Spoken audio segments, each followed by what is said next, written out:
Hello.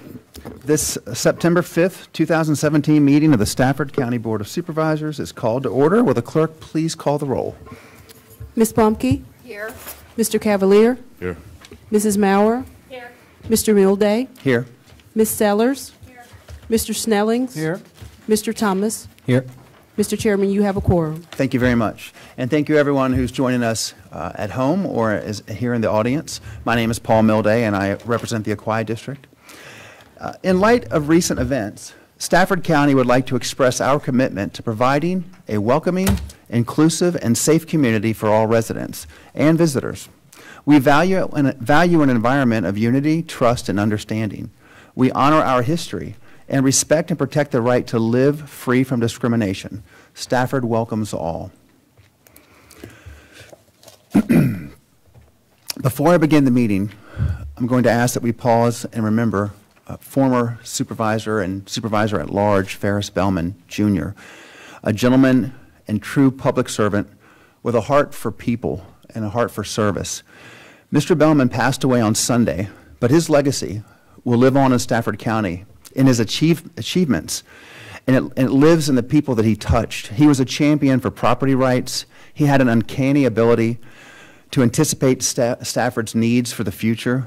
Among his many accomplishments, and there are too many to list, Mr. Bellman was heavily involved in the Lake Mooney Reservoir, attracting Geico here to Stafford County, and many other jobs, building the Stafford Airport and the new interchange at Centerport Parkway, approving Celebrate Virginia, obtaining the property for the eventual University of Mary Washington Stafford campus, acquiring Government Island and Accokeek Furnace, the construction of the government center where we sit here today, and the regional adult and juvenile detention centers.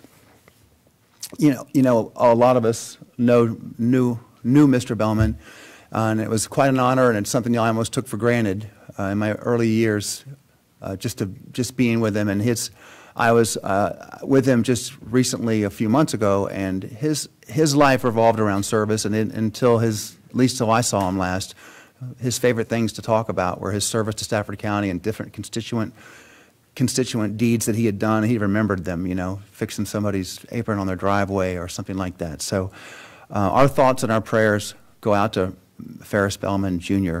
and his family at this time. So with that, I'd like to observe a moment of silence for Ferris Bellman.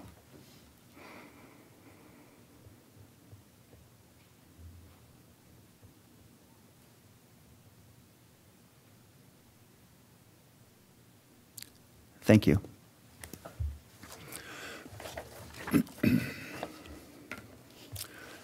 And now I believe we have a National Association of Clean Water Agencies Award presentation. Brian Green from the Little Falls Treatment Plant Manager, Little Falls Wastewater Treatment Plant Manager, and E.D. Hayner, Aquia Wastewater Treatment Plant Manager, will be here to accept the awards.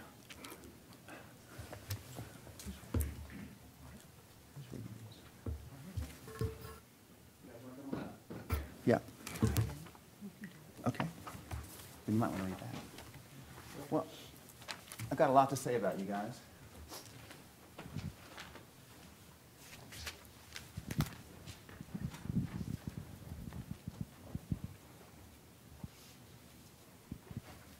The National Association of Clean Water Agencies Peak Performance Awards recognizes NACWA member agency facilities for excellence in permit compliance. Both our wastewater treatment facilities received the NACWA Peak Performance Awards for calendar year 2016. The Aquia Wastewater Treatment Facility in my district received the Gold Peak Performance Award. Gold awards recognize 100% compliance with permits for a full calendar year. This is Aquia's fourth year in a row receiving the gold. The Little Falls Run Wastewater Treatment Facility received the Platinum Peak Performance Award. Sounds like they're edging us out. The Platinum Awards recognize 100% compliance with permits over a consecutive 5-year period. Also, Platinum Awards certificates show the number of consecutive years in full compliance. Little Falls Run has now completed 13 straight years with zero permit limit violations. Only a very small number of plants achieve this level of compliance. So congratulations on both of you guys, the Aquia and Little Falls, for keeping Stafford clean, quite literally. So, you have a comment? Don't be shy. This is the, yeah. So I don't guess you're going to catch up with him anytime soon. We keep trying. Yeah, well, we appreciate what you do. I know it's not a small thing, and our staff works hard to try to do the updates and do the improvements to our facilities to make sure we keep winning these. We appreciate it. You sure you don't?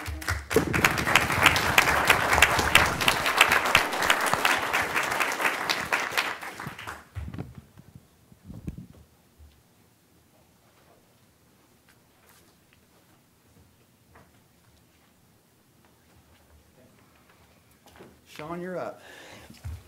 This is the VDOT quarterly report, and we have a handout this time. It should be on our seat. Good afternoon, members of the board. I'm here to give you your quarterly update.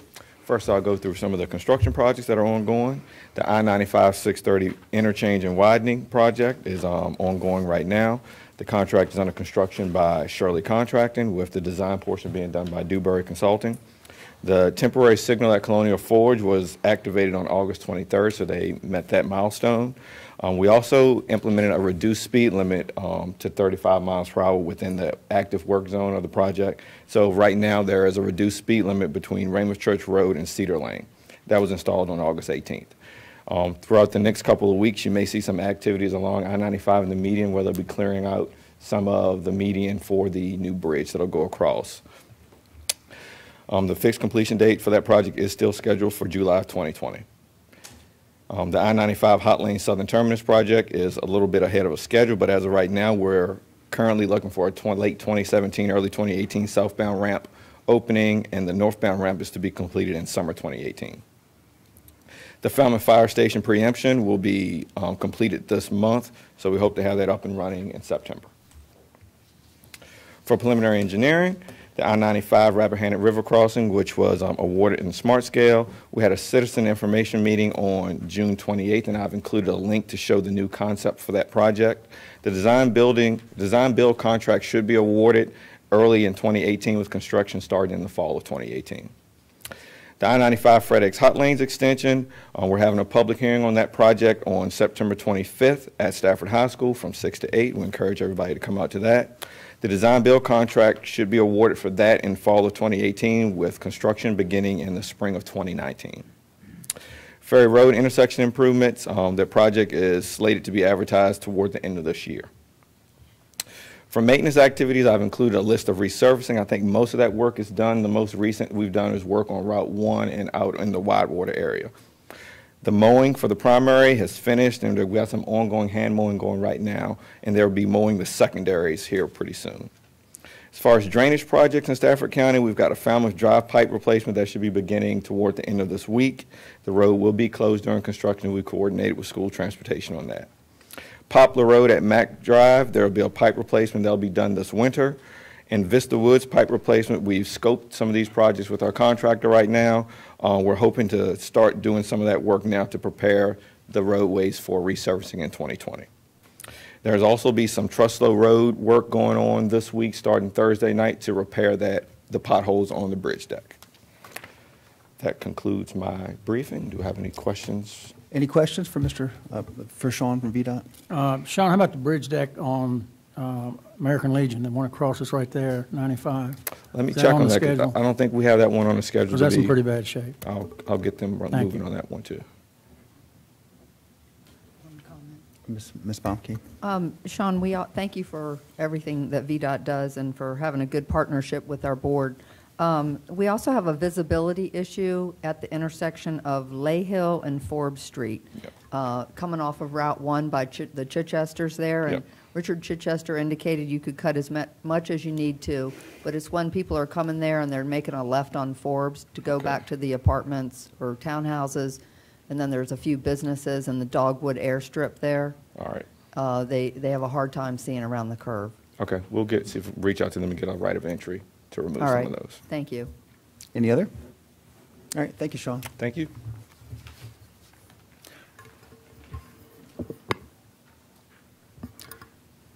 Are there any additions or deletions to the agenda? I'm looking for a motion for approval. Oh, no, I don't need a motion anymore, do I? I do have one deletion, okay. All right, got it. One addition, one deletion. And we don't have to do a vote to approve anymore, right? We do? Yeah, we do. Okay, we still, all right. We'll do that after board comments.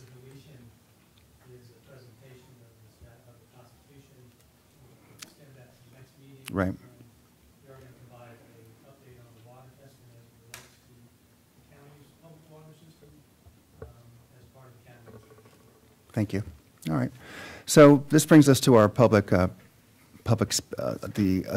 speaking opportunity. The public will have 2 opportunities during a board meeting to comment. Excuse me, Mr. Milday? You need a Oh. vote on the agenda, please. Oh, I thought I just asked for that. No one answered me, so I didn't. Motion to approve the agenda with the changes? All right. Second. Motion and seconded. Please cast your votes. And you may tally.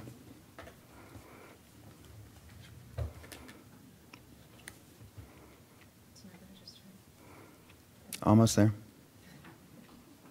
Ms. Sellers, do you approve? Wait for it. All right, there we go. Mr. All right, so with that, that passes unanimously. Our agenda is approved. This brings us to presentations by the public. The board appreciates your interest in Stafford County's government and welcomes your participation. You'll have as a public, you'll have 2 opportunities to comment during board meetings, during the public presentation portion of the meeting, and during a public hearing on a particular issue. If you would like to comment during the board meeting, please remain courteous and respectful to the audience and the board members. It is also important that you keep track of your time at the podium. Each speaker is allowed 3 minutes, so when you come to the podium, you'll state your name and address for the record, and the green light will come on. After 2 minutes, the yellow light will come on, and that gives you 1 minute left. When the red light has come on, your time is up, and you should be heading back to your chair or out of the chambers. With that, I will, wait, actually, I do have a speaker card or 2. I have Sharon Goodchild. Please come up and speak.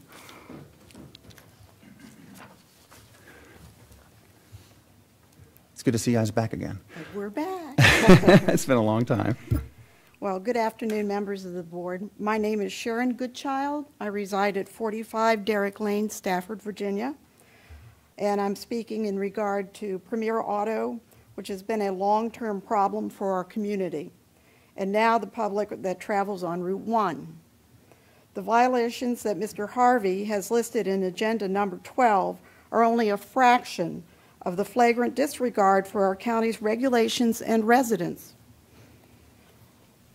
Their operation currently exceeds the space covered under the special use permit approved in 1981 and now overflows onto the property across the street, which has been well documented by Mr. Harvey, his staff, and Mrs. Darlene Pack. I encourage the board to approve sending the revocation of this special use permit to the Planning Commission and hold a public hearing on this issue. I and my neighbors welcome the opportunity to further comment on why this action should move forward. Thank you very much. Thank you very much. Mrs. Pack.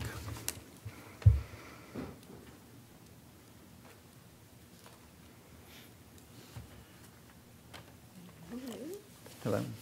I'm Darlene Pack. I'm at 35 Derrick Lane. I have been working with Mr. Harvey by sending him the pictures on the cars that are parked on the lot. It's a residential lot. And also decided to get involved because the dealership has totally been uncooperative and not concerned with the impacts that it has on the residents of Derrick Lane. In addition to anything, the citations and things that Mr. Harvey will cover, they also are flagrant as far as what the customers do as far as using our road for demoing the cars. And several of the residents have gone out and confronted them. So really, as far as I'm concerned, they have no designated unloading and loading. It's been on the middle of Route 1, on the right-hand side of going north, on the right-hand side of going south, and on Derrick Lane itself, and we've had a problem of getting around them. This latest was, of course, erecting a fence that is not listed. That happened on Thursday, and there has been some verbal and visual abuses, which I have been the receiver of, especially when I was taking the pictures on Thursday. I got a lot of comments that I paid no attention to, but I got one particular little, gesture that I caught on camera. So I would appreciate that that I support the revocation of the SUP for Premier Auto. Thank you. Thank you. And those are my speaker cards. At this point, I'll open the podium up to anyone in the audience who would like to address the board.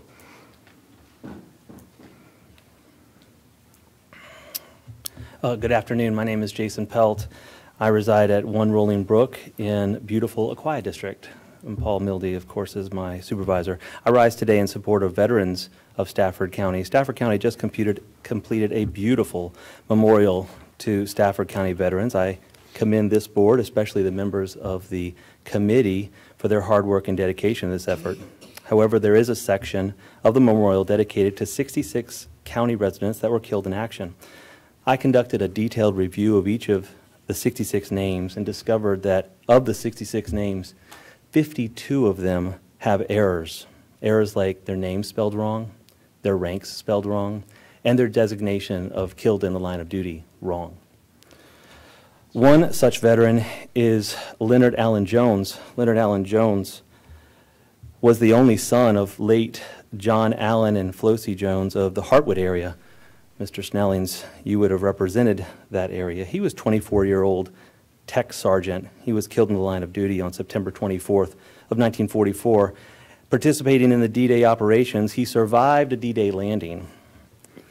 But in Operation Dragoon mission, he was awarded the Silver Star.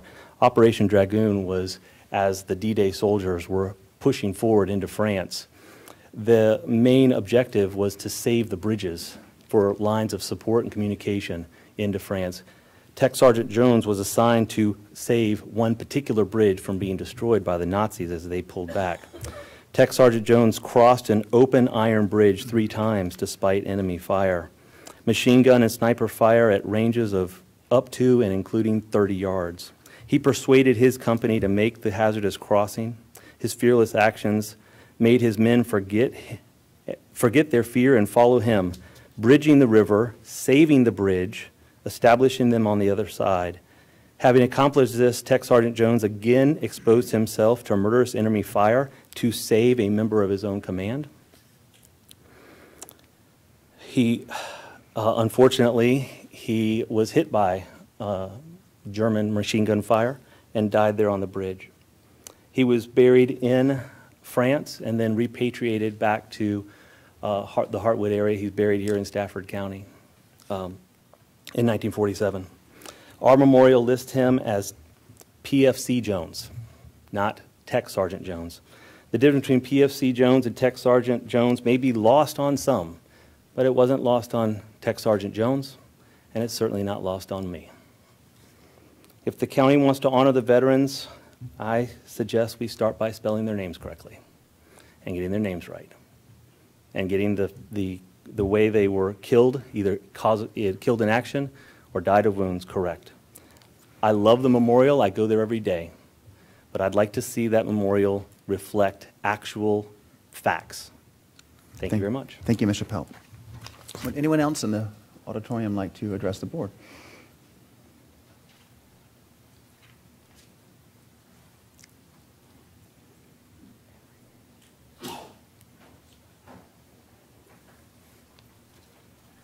Yes, thank you. My name is Gregory Bundrick, and I'm actually here to implore your assistance with a matter in Falmouth. What was the Pleasant Valley Swim Club has become a mosquito-infested hazard for the Falmouth neighborhood. State your name and address, please. 407 Forbes. Thank you. I'm a Falmouth resident.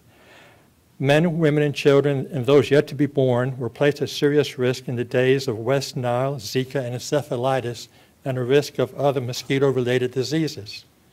The pool closed in 2013 and was purchased by a private individual.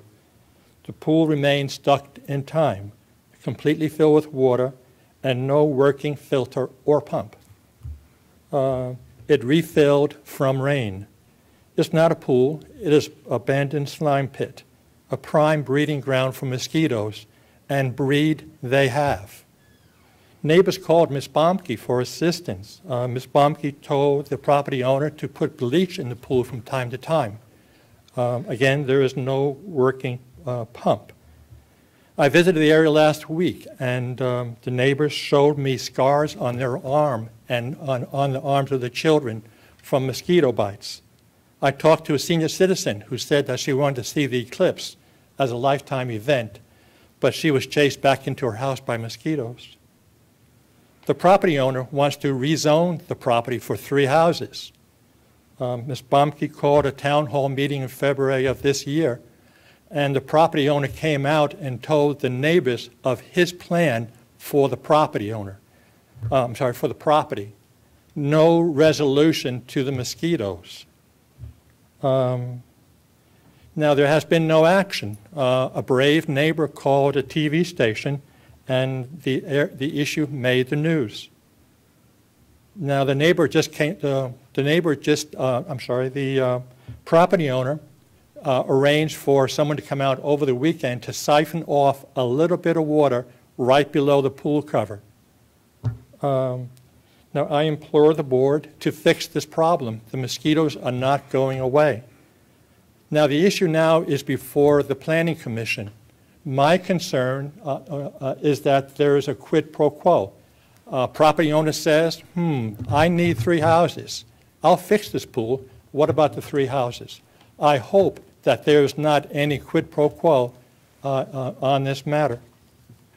I implore the board as a whole to fix this issue once and for all, and do not attach the issue of the rezoning to ridding the neighborhood of the mosquitoes, which again carry Zika, West Nile, encephalitis, and a range of other diseases. I think it's to the board responsibility to act. Thank you. Thank you, sir. Who else would like to address the board on any topic? All right, I'll bring it back to the board. And we move on to reports by board members. Mr. Thomas. Thank you very much. We had a Community and Economic Development Committee meeting today in ABC at noon. Some of the items we talked about is consideration of an ordinance change regarding the parking for manufacturing uses. We also talked about the new E-plan implementation for the building department, where building permits very soon here, we're going through beta now, but very soon, I believe mid-October, citizens and developers alike will be able to submit building applications, and they will be in a very good new technology that will allow us to serve the citizens in a much more efficient way. We also discussed proposed ordinance changes to the utilities advance payments, which I'd actually need to pull from consent. That's item number 9, Mr. Chairman. And discussion, obviously, of the revocation of the CUP for the car sales lot you just heard about, which is on our agenda today as well. And also, a new topic that came up is a Planning Commission has asked us if they can review the approved uses in the A1 zoning category.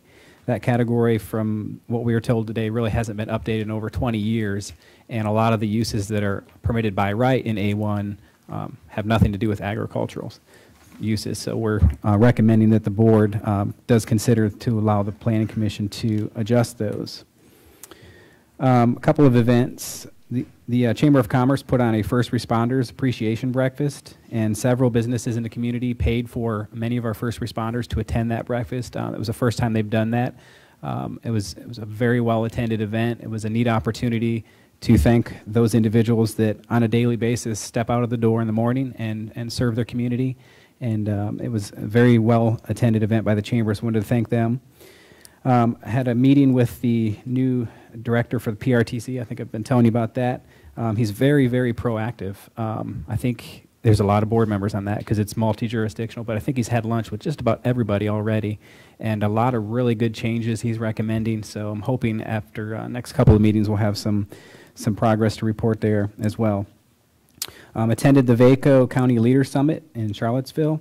A couple of the issues that kind of rose to the top that I think are going to align with our board priorities. One is the expansion of broadband. There's a lot of communities that have less coverage than we do, looking for innovative solutions, and we may need some legislative authority from Richmond, so I kind of try to pay attention to that. And also, everybody seems to be on the same page with the proffer legislation that went through. I think all the counties are, from what I can tell, taking the same approach. Which has had the intended effect that we thought it would. So we believe in the next session there may be some opportunities to make some changes to the proffer legislation. So VACA will be on the leading edge of that as well. Had a chance to go to Porter Library. I don't get up there very often, but they had a summer fun day. It was a very, very good success.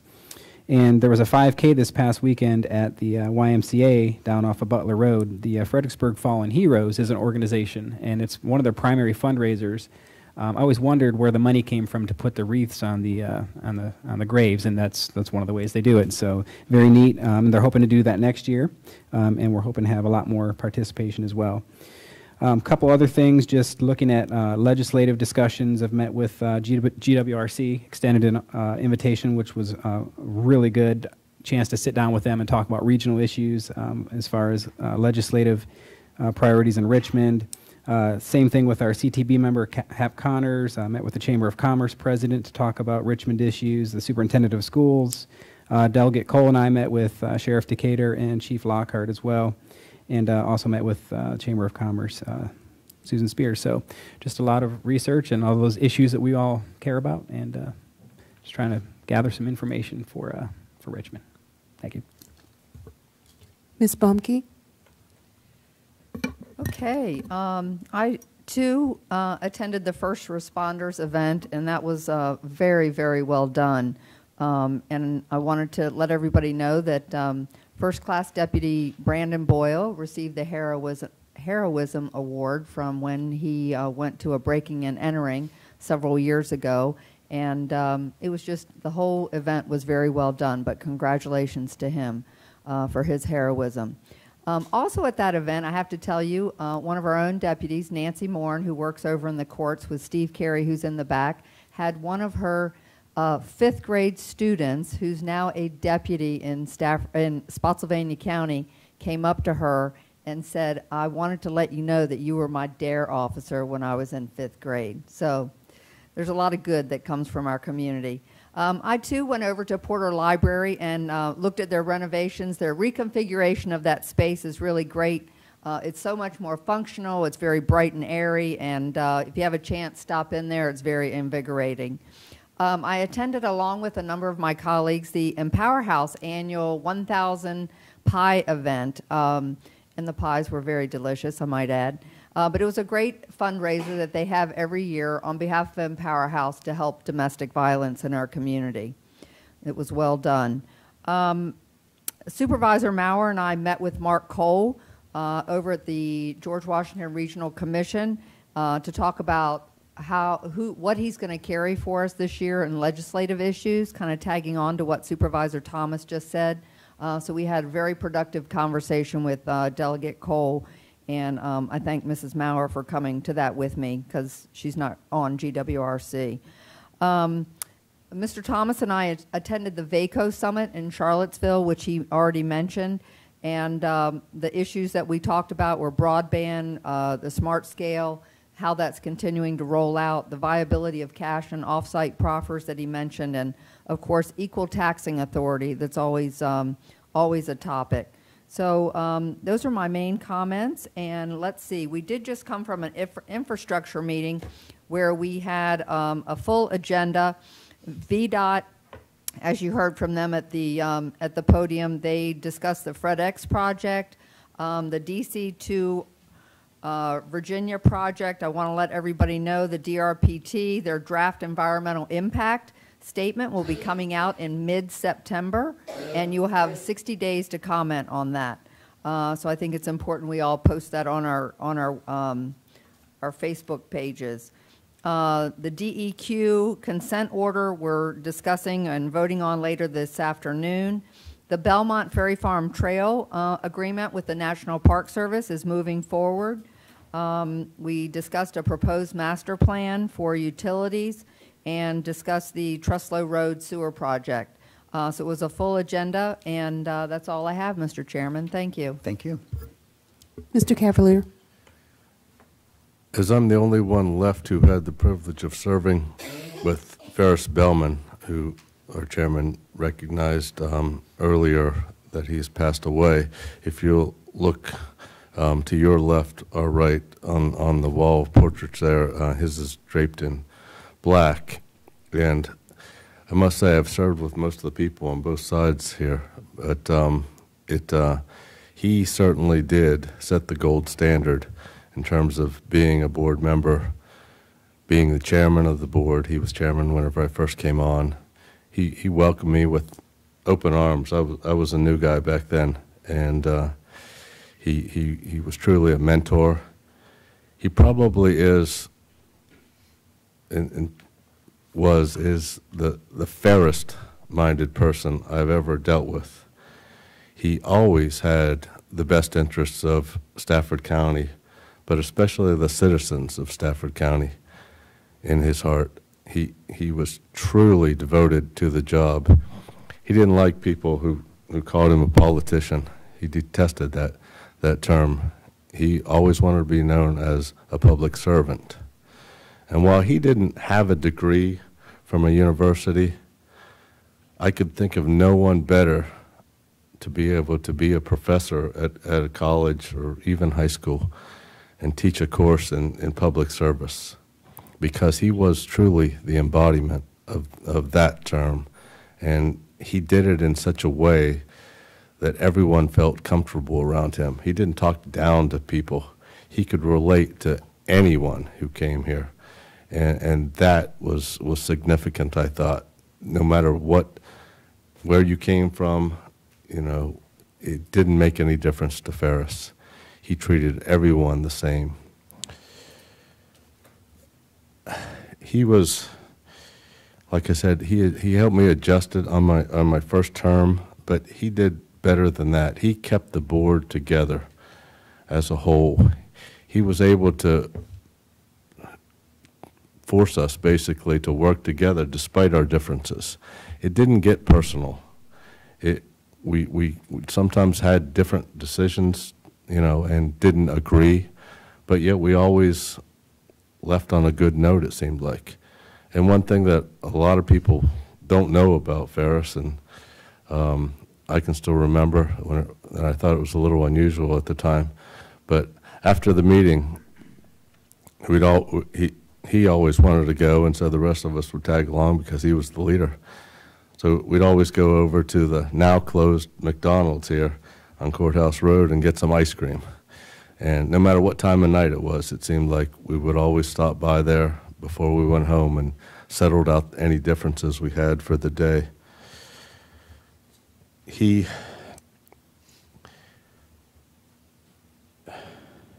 someone who I will never forget, and I'll always miss him.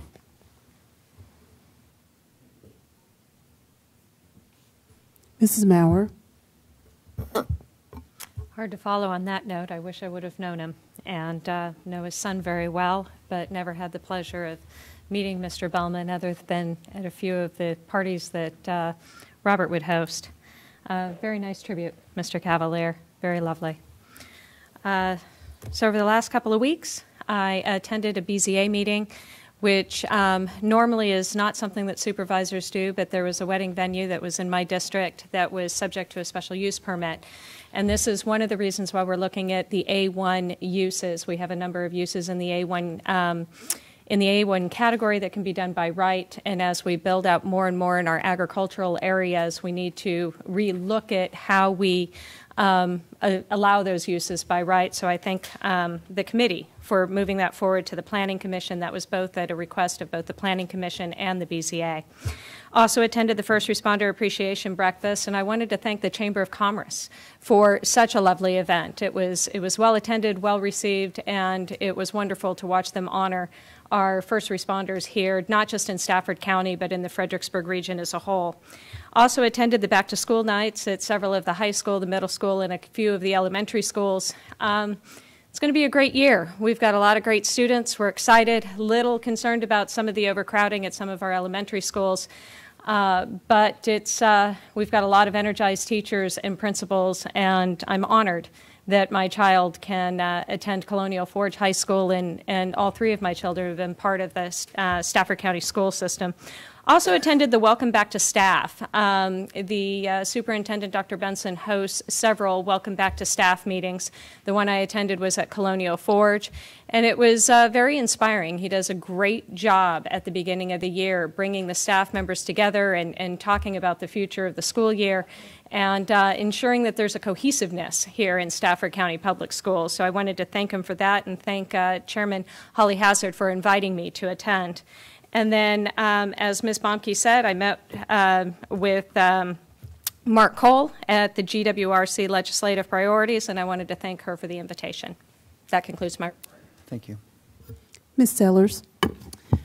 Thank you, ma'am. It's been a busy couple of weeks. I don't think we've talked about FAMPO and GWRC, but we did have a FAMPO and GWRC meeting, and it was so long ago I don't even know if I remember anything big happening there, which is unusual. We did talk about the transportation, what are they calling it, authority? So that's still up in the air. We're still discussing it as a region, and I imagine it's going to be discussed for some time to come. So that's the major things going on at FAMPO right now. Spent back to school night, with the exception of the elementary schools, some middle school and high school, sitting there with Comcast to talk about Comcast Essentials. And Internet Essentials, excuse me, which is their program that they offer to low-income families where they can get not only internet at a reduced rate of $9.95, I believe, a month, but they also have programs where you can get children access to laptops and other technologies. So it's Comcast's way of bridging that technology gap. So we were in several of the schools this week talking to a lot of the families, and then we're reaching out now, and I'm working with some of the churches and organizations that I'm in contact with pretty regularly. So if you know anybody or need it yourself, you can either contact me or anybody at Comcast. We can help you get access to that. Attended the volunteer graduation, which was probably the biggest class I remember seeing since I came on this board, so that was really nice. And then attended an Eagle Scout where one of those graduates was actually receiving his Eagle Scout award. And so a lot of the firefighters from Fairfax County came down because that's the young man who's part of that group.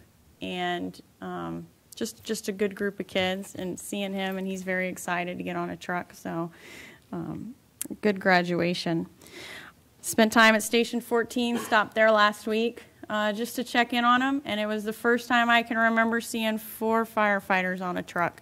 I don't ever remember that. And actually, when I sat down with them, they said they never remembered that either. So the 4th person is trying to figure out what they do, because it's something we've never had in Stafford County. But there are 4 firefighters on a lot of our trucks now. The next morning, we did the school supplies for the kids with the schools and the fire department, and then we went around and dropped off book bags to the schools throughout the county, which is another great event. What we learned dropping the backpacks off is that this isn't a one-time thing. So if you guys are able to, and think about it when you're at Walmart, pick up some binders, because middle schools need those. I'm told they need those pretty much every day for their young people, binders and pads of paper. So if you think about it, drop those off at the middle school. And then finally, this is my first year to drop my kid off at school, and so what an experience. I've had a different experience sitting there in the classroom with our teachers.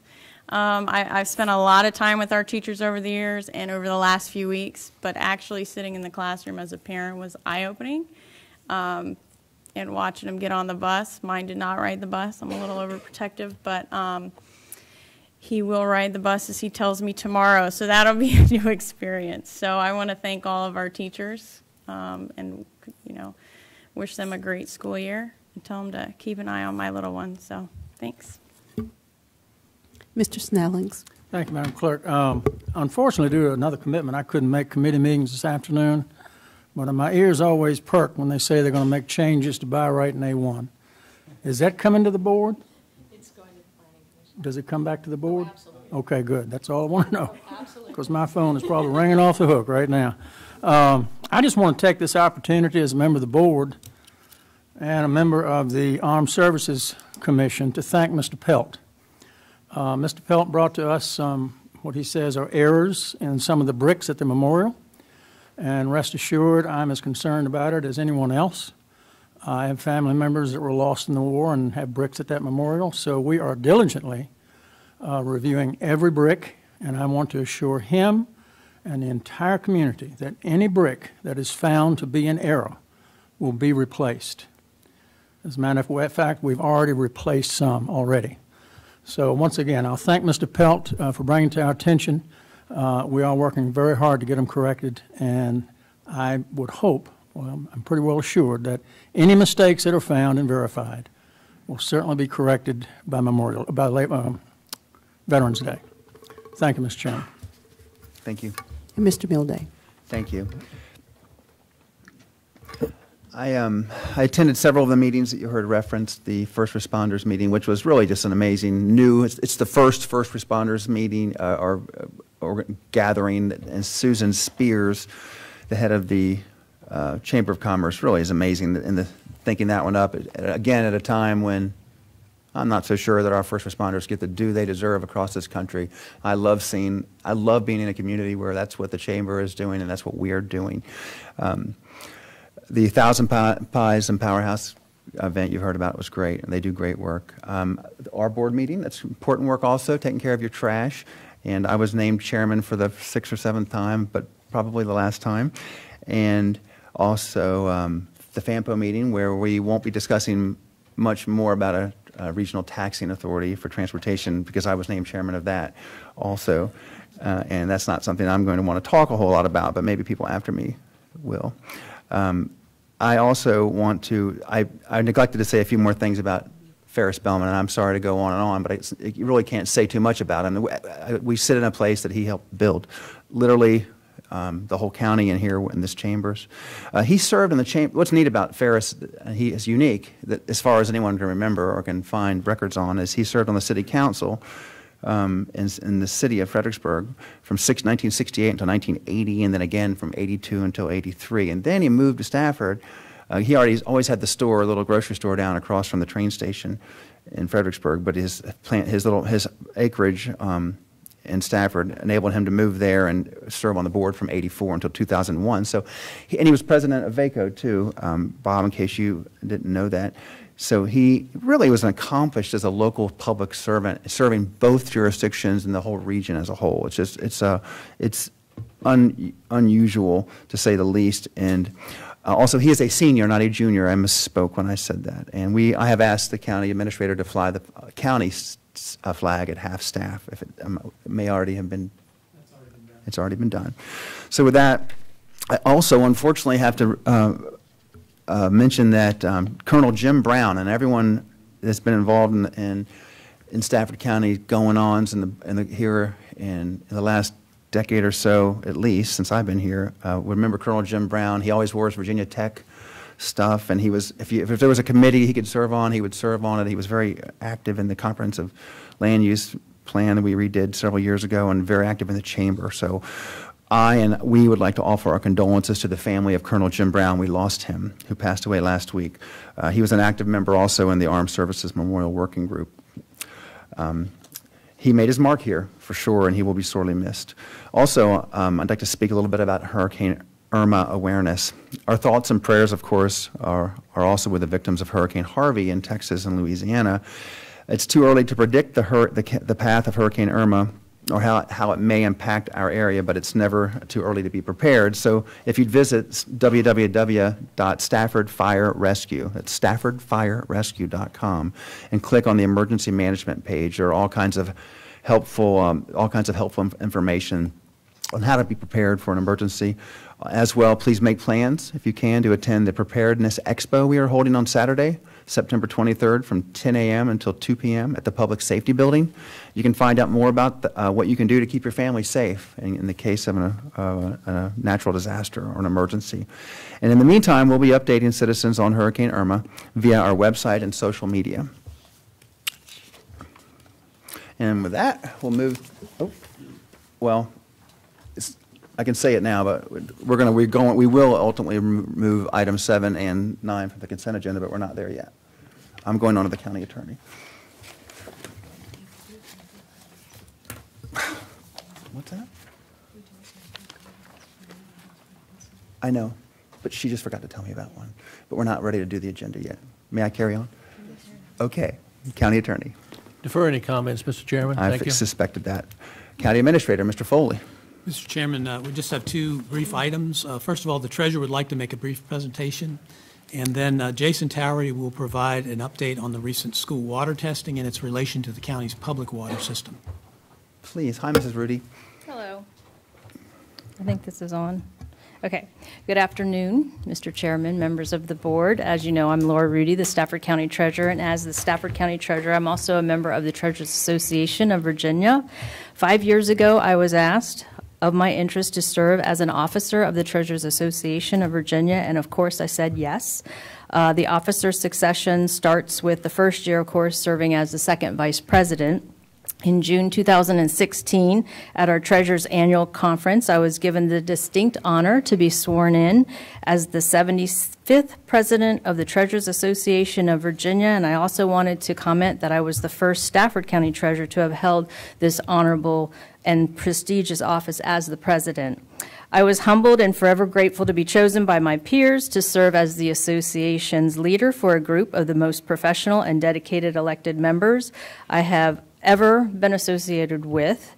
This past June, I passed that gavel and the responsibility to the next president. However, as president, it is a tradition to have a president's coin made and displayed the year in which you were sworn in as president. And on one side, the coin displays the Treasurers Association of Virginia seal, and then on the other side is the reigning president's county seal, which I think turned out really well. So today I'd like to present each of the board members with my 2016 Treasurers of the Association of Virginia President's Coin and say thank you for your support to me and to the Stafford County Treasurer's Office, and of course serving the citizens of Stafford County. And thank you, actually.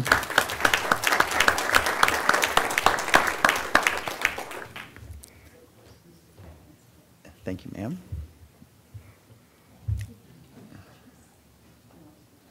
That is really nice. It's not gold.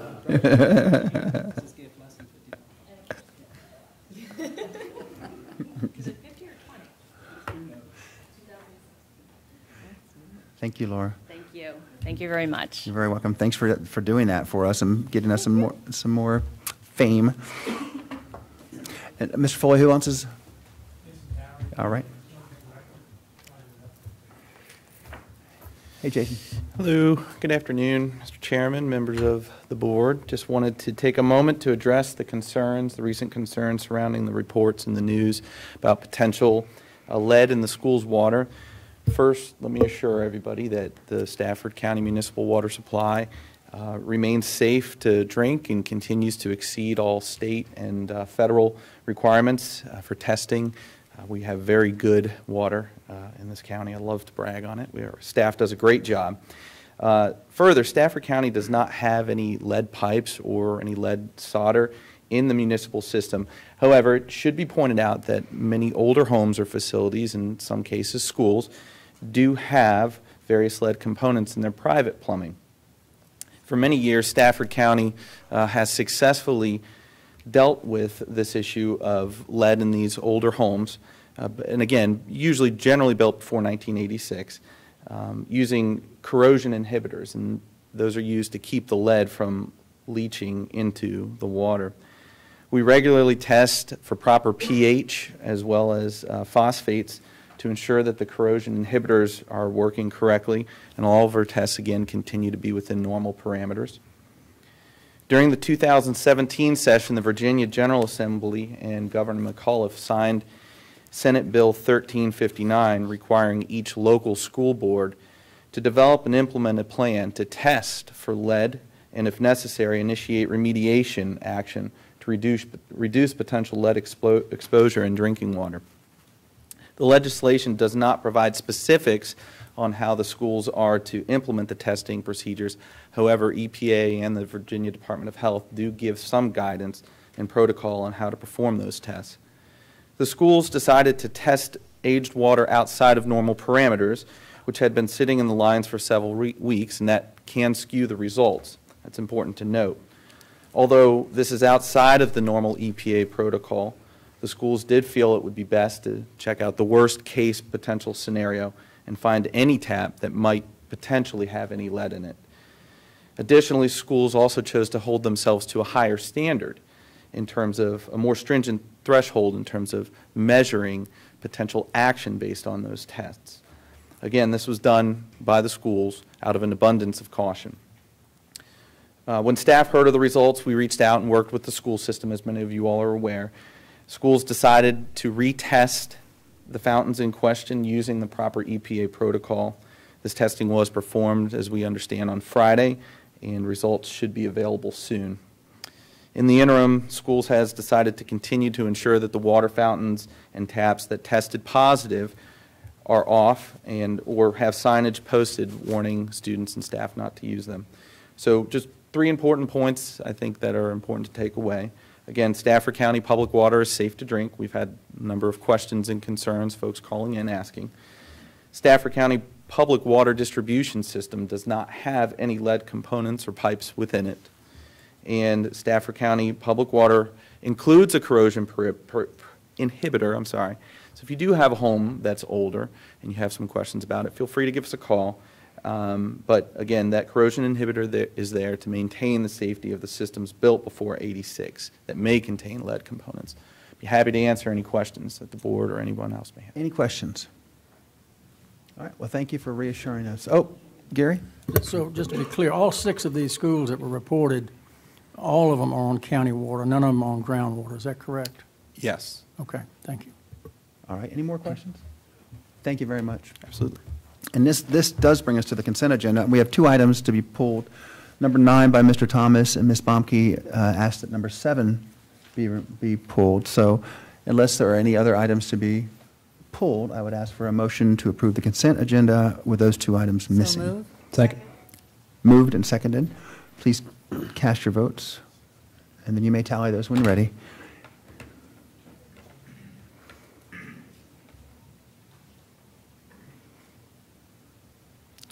That passes 7-0.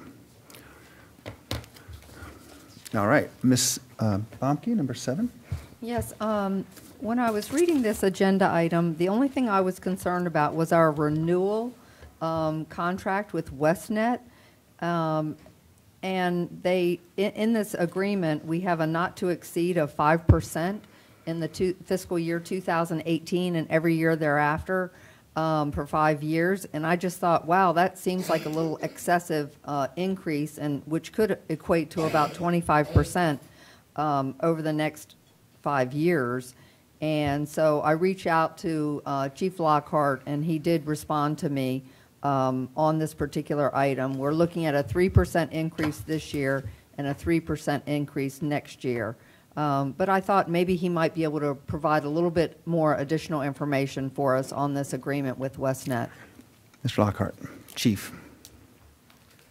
Thank you, Mr. Chairman. Mark Lockhart, County Fire and EMS Chief. With regard to the WestNet system, that system was installed about 8 or 9 years ago at a cost of $1 million across the system. We have spent anywhere from approximately $200,000 a year annually in those maintenance fees. This is simply renewing that annual contract. I will tell you that our overall satisfaction with the system has led us to research other options. That process has been underway now for about 1.5 years. We anticipate that we would renew this agreement, continue to work on that list of options, include that as part of our FY19 budget proposal. If that proposal is accepted, then we would essentially look at transitioning away from this system sometime in late 2018, early 2019. We believe a replacement system would come in much less than the original system that was installed. We also believe the annual maintenance costs will be approximately 60 to 70% of what we're currently paying. So what would happen to our $1 million of equipment that we already have in place? Has that exceeded its useful life? Well, no, ma'am, not exactly. The WestNet system is a proprietary system, so if a component of that system breaks or malfunctions, we can't run out to a local store and buy a replacement piece. We have to go back to WestNet, and they have to bring the piece or ship the piece to us for it to be installed. That equipment, we believe, would probably be able to be bought back by WestNet. They would remanufacture it, reconfigure it, and use it then for somebody else. So we believe there would be the possibility that we could recoup some of that initial investment. And did we purchase that system, or was that on a lease? That was initiated in 2008 as part of the public safety radio system that was going in at that time. It covered it for the first 2 years, and then we've had to pick up the expense of that within our budget since then. Okay. Thank you very much. Yes, ma'am. Ms. Pompey, you want to make a motion? I do. I move for approval of R17-234. Moved and seconded. Any discussion? All right, please cast your votes. You may tally those when ready. All right, that passes unanimously. Mr. Thomas, number 9. Thank you, Mr. Chairman. I'm going to make a motion to approve Resolution R17-224 with the following adjustment. In the send down in O17-35 in section 25-101, in paragraph B on the second line, there's going to be just a couple of changes. We're going to strike account is, and we're going to insert utility accounts are. And towards the end of that sentence, we're going to strike the word temporary. So it'll read as follows. Upon written request of the owner of a single-family rental property, whose current or previous utility accounts are in good standing and who has set up an account between renters, and then the rest of it remains the same. Excellent. I have a motion. Second. Motion and seconded by Ms. Maurer. Any discussion? Yeah, I'd just like to make a comment. I would just like to thank Mr. Bourne for bringing this to my attention. And this is a great fix, you know, to something that's very simple. And we know that we have great landlords out there in Stafford County. So I appreciate you bringing this to our attention, and that we can move forward on something to make it a little bit more efficient for everybody involved. All right, any more commentary or questions? All right, please cast your votes. And you may tally those when ready.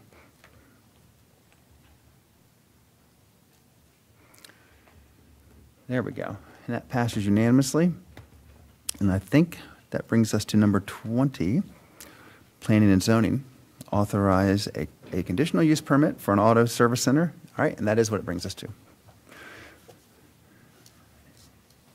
Mr. Chairman, I'm satisfied with this, and I will make a motion for R17-178. All right. I have a motion and a second by Ms. Maurer, or is it Ms. Sellers? Ms. Sellers. And we already had a presentation on this recently, so we're not going to go through it again. Any questions about this? All right. We have a motion and a second. Please cast your votes.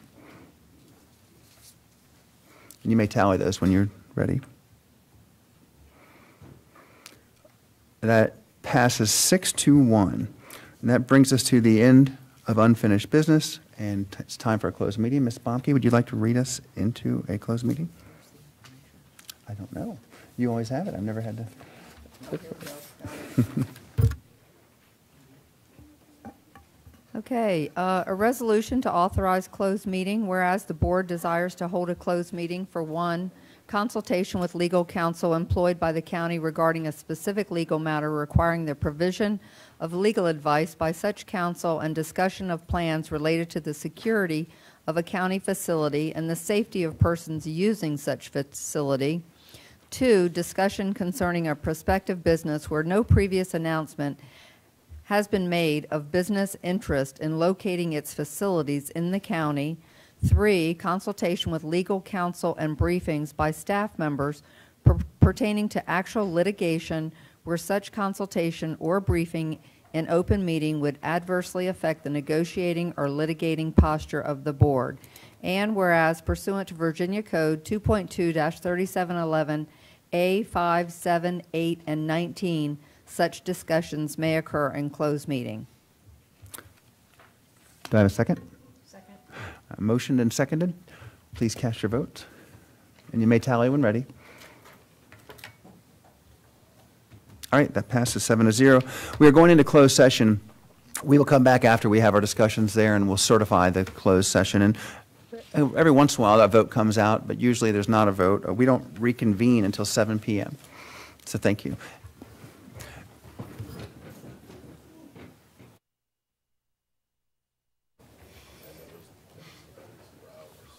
All right, we are back out of our closed session. I will ask someone for a motion to certify. Second. I have a motion and a second. Please cast your votes and tally. And that passes. We will now take a brief recess for about 2 hours, and we'll be back at 7 p.m.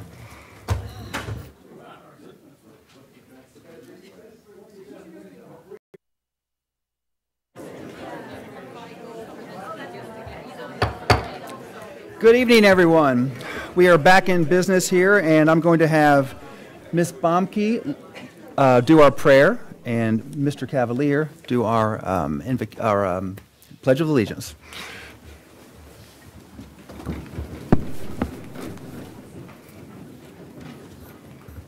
Let us pray. Dear Heavenly Father, thank you for bringing us together today to represent the citizens of Stafford County. We pray for your guidance as we discuss the matters before us.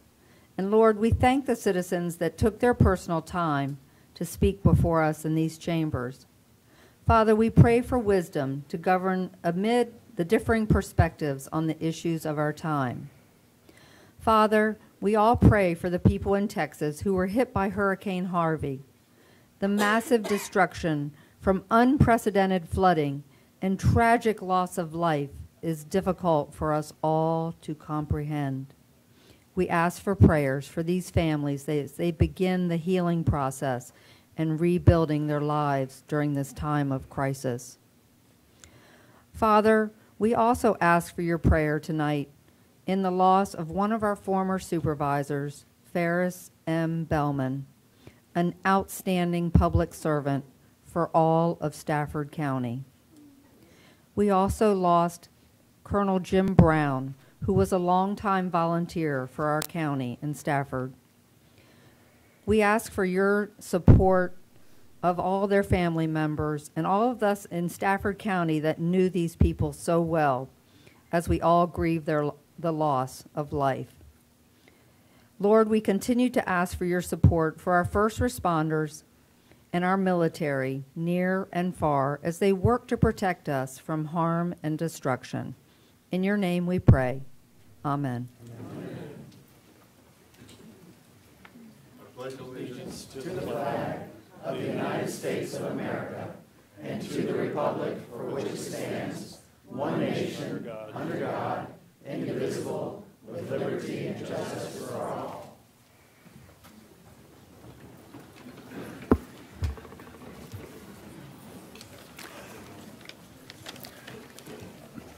In light of recent events, Stafford County would like to express our commitment to providing a welcoming, inclusive, and safe community for all residents and visitors.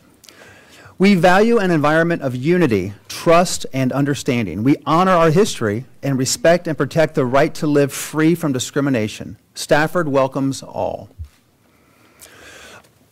You heard in Ms. Baumke's prayer about Supervisor Bellman. Ferris Bellman, whose picture is draped in black to your left, served on this board from 1984 until 2001. He was the only at-large supervisor in Stafford County. He represented all of Stafford. Most of us, all of us, besides him, are representing an area of Stafford.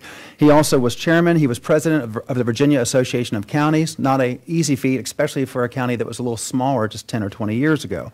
Before he served on this board, he served on the Fredericksburg City Council. Another unique thing about Mr. Bellman. He served there from 68 until 80, and then again from 82 until 83. So Mr. Bellman passed away on Sunday. His legacy will live on in Stafford County. In his achievements and in the lives of people that he touched, he was a champion for property rights and had an uncanny ability to anticipate Stafford's needs for the future. Among his many accomplishments are the Lake Mooney Reservoir, attracting Geico and its many jobs in Stafford County, building the airport and the new interchange at Centerport, approving Celebrate Virginia, obtaining the property for the eventual University of Mary Washington Stafford campus that we now have, acquiring Government Island and Accokeek Furnace the construction of the government center in which we sit, and the regional adult and juvenile detention centers. Our thoughts and prayers go out to Mr. Bellman and his family at this time. So I'd like to take a moment now just of silence to observe his memory.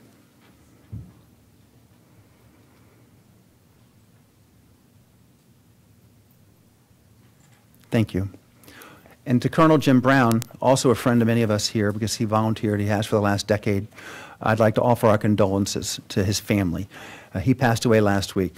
Colonel Jim Brown was an active member of our Armed Services Memorial Working Group, as well as a longtime Stafford County volunteer. And anyone that knew him, I've never seen him out without a Virginia Tech piece of memorabilia on him, if not several. He made his mark here as well as in the community, and he will be sorely missed. Also, another, we have a lot of bad news. We have Hurricane Irma awareness, but maybe we can get ahead of this. Our thoughts and prayers are certainly with the victims of Hurricane Harvey in Texas and Louisiana. It's never too early, it's too early, I'm sorry, to predict the path of a hurricane, including Irma, and how it might impact our area, but it's never too early to be prepared. If you visit StaffordFireRescue.com, www.StaffordFireRescue.com, and click on the emergency management page, there's all kinds of helpful information there on how to be ready for an emergency. You might find a few minutes investing in that would pay great dividends. And also, if you have time as well, make plans to attend the Preparedness Expo we are holding on Saturday, September 23rd, from 10 a.m. until 2 p.m., and that's at the Public Safety Building behind us. You can find out more about what you can do there to keep your family safe also. And in the meantime, we will be updating the citizens on Hurricane Irma via our website and on social media. So now we're going to go on to the section of this agenda called Presentations by the Public. I appreciate everyone coming here to taking time out of their schedule to speak to us or to observe us. We appreciate your interest as a board in our government, and we welcome your participation. The public has two opportunities to comment during a board meeting: during the public presentation portion of the meeting and during a public hearing on a particular issue. There are two public hearings later in the agenda tonight. If you'd like to comment during a board meeting, you can please remain courteous and respectful to the audience and to the board members. It's also important for you to keep track of your time when you're speaking up here, and when you get up, you'll be asked, or you're asked to state your name and your address, and a green light comes on, and you'll have 3 minutes. At the yellow light, you have used 2 of those minutes, and then when it turns red, your time is up, and you should be returning to your seat. Again, on the public hearing issue, unless you're here to speak on one of those 2 issues that are specific to a rezoning or a conditional use permit, I can't remember what they are, then you probably are here to speak, if you're here to speak, in the beginning portion of this. I'd also ask you to speak clearly and into the microphone, adjust the microphone so that it's nearest to your mouth, so people at home can hear you. We can hear you fine, but we get complaints occasionally that you're not heard through our audio system.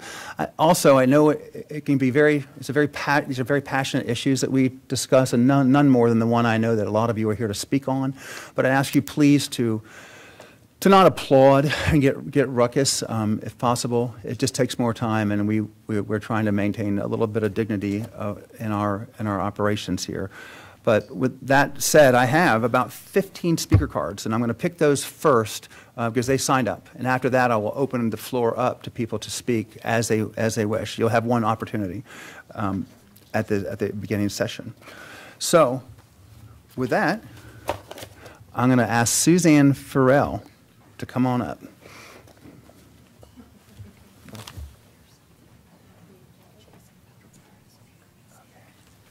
And after Suzanne, by the way, is Clayton Hill and Bill Johnson Miles. So you guys can be ready to go if you'd like.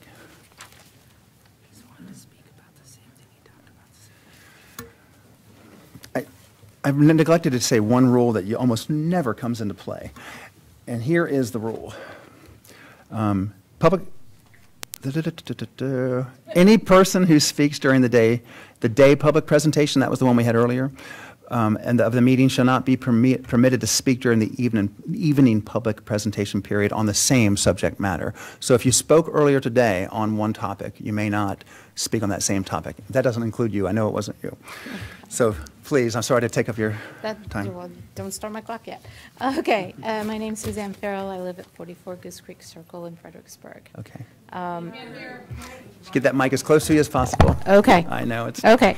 Thank you, members of the board, for allowing me to speak tonight. I again would like to address the issue of the Confederate flag that's flying over I-95. There are 3 actions that I'm requesting that you take. One is lowering the height of all flagpoles on private property to a reasonable height of 30 to 35 feet with no provision for grandfathering. Also place banner, number 2 is to place banners either on the Treslow overpass facing north and south or signs on I-95 that state that Stafford County is a welcoming and inclusive place. And the third is something on the website. I know something went up today or recently, but it's actually on the Facebook and civil alert page, so it's a little hard to find.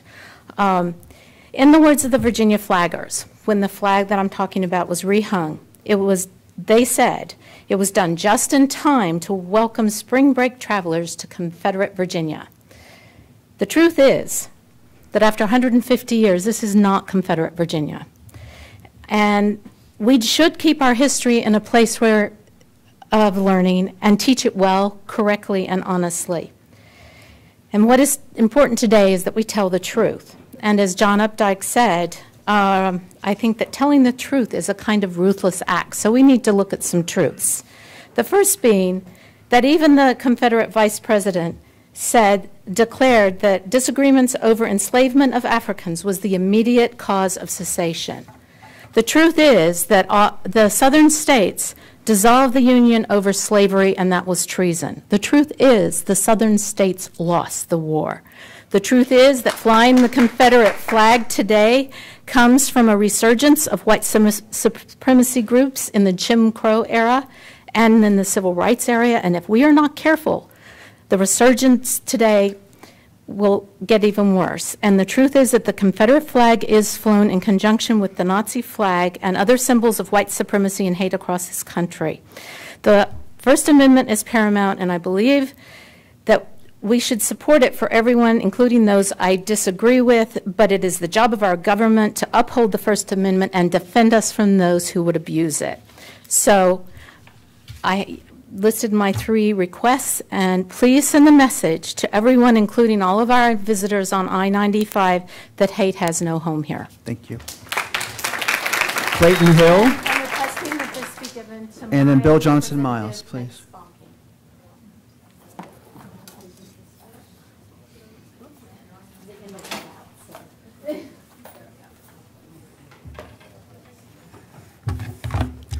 My name is Clayton Hill. I am a resident of Stafford County since 1973. My family has owned property, or I've been a resident. Your address, or please. own multiple properties. My current address is 3 Mendota Way in Celebrate, Virginia, and I'm representing the Hartwood District, and this is for our representative. The topic on the flag is often discussed that it is heritage versus hate. I've seen that has been put out by the Virginia flaggers, and I have a blurb here by the owner of the property who leased the property to the flaggers. This was a couple of years ago. I'm going to read it verbatim. Was raised in a small town with no contact with blacks. Result, no opinion about blacks. Went into Navy and put in training company with 125 men, about half black, who I thought to be way overly aggressive. Opinion of blacks formed. Didn't care for them. I left the service and entered a civilian job and dealt with blacks in the general public. I hated any contact with most blacks, with the exception of the ones I worked around. Over time and many years, I learned to avoid contact with blacks as a result of my feelings of dislike, faded to a general live and let live attitude. In the past several years, maybe a little longer, I have learned that most, but by no means not all, blacks are worth.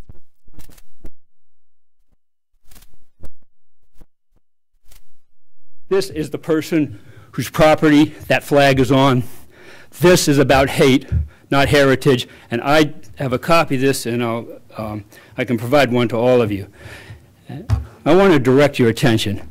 Animals should be put down like the dogs they are. That is called murder.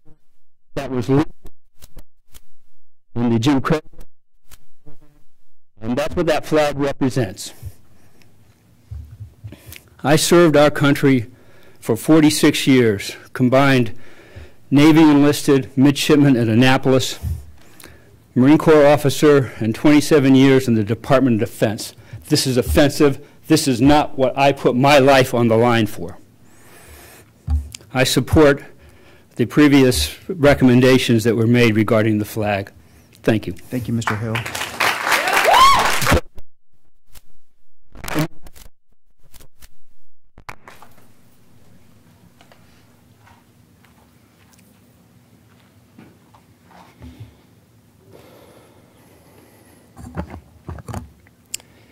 My name is Bill Johnson Miles, and I live at 27 Allegheny Drive in Stafford. I was going to yell the N-word loud and clear right here in the chamber, but then I thought someone would take it out of context and use an edited snippet of video against me. But I was going to yell the N-word and ask you how it felt when you heard it, because I heard it over and over. Bill, I was there all protest with clergy and others of faith, and personally experienced the spittle of hatred. Tension filled the air and fear draped us like a heavy wet blanket that day. You have seen the video and pictures of the Confederate flag being carried alongside the Nazi flag. Every time I see the Confederate flag, those heavy feelings I felt in Charlottesville return.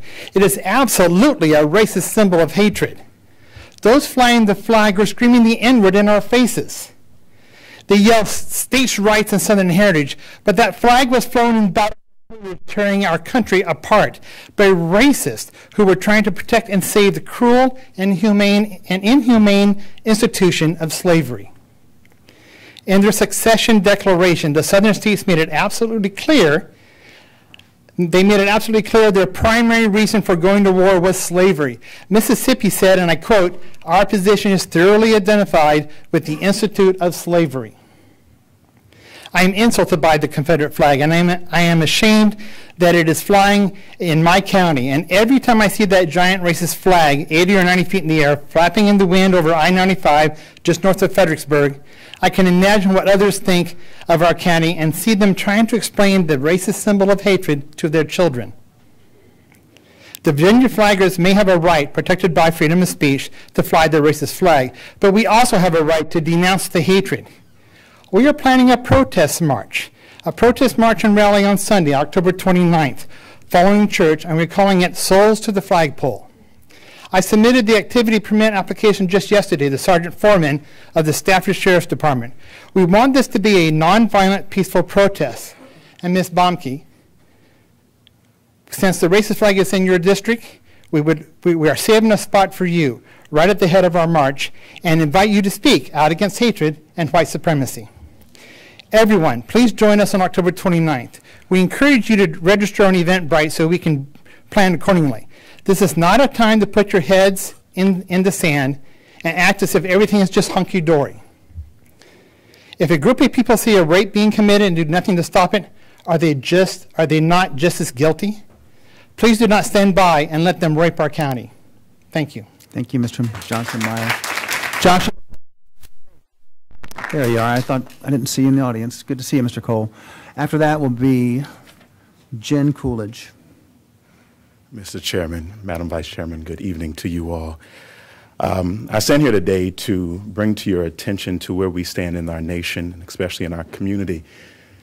We have fought this battle before, and we are here yet again for the third time, I would say, in our history. First with the civil rights, first with the Civil War, then again with the civil rights, and now here we are again. My outcry to you as a community leader and as a pastor here is to open up dialogue where you are. Mayor Greenlaw in Fredericksburg has opened up dialogue to the Fredericksburg citizens, and she's willing to talk. I would invite you all to open up dialogues within your districts to hear and bring us together, those who disagree, those who agree, and hear where we stand, so that we can come together and push forward.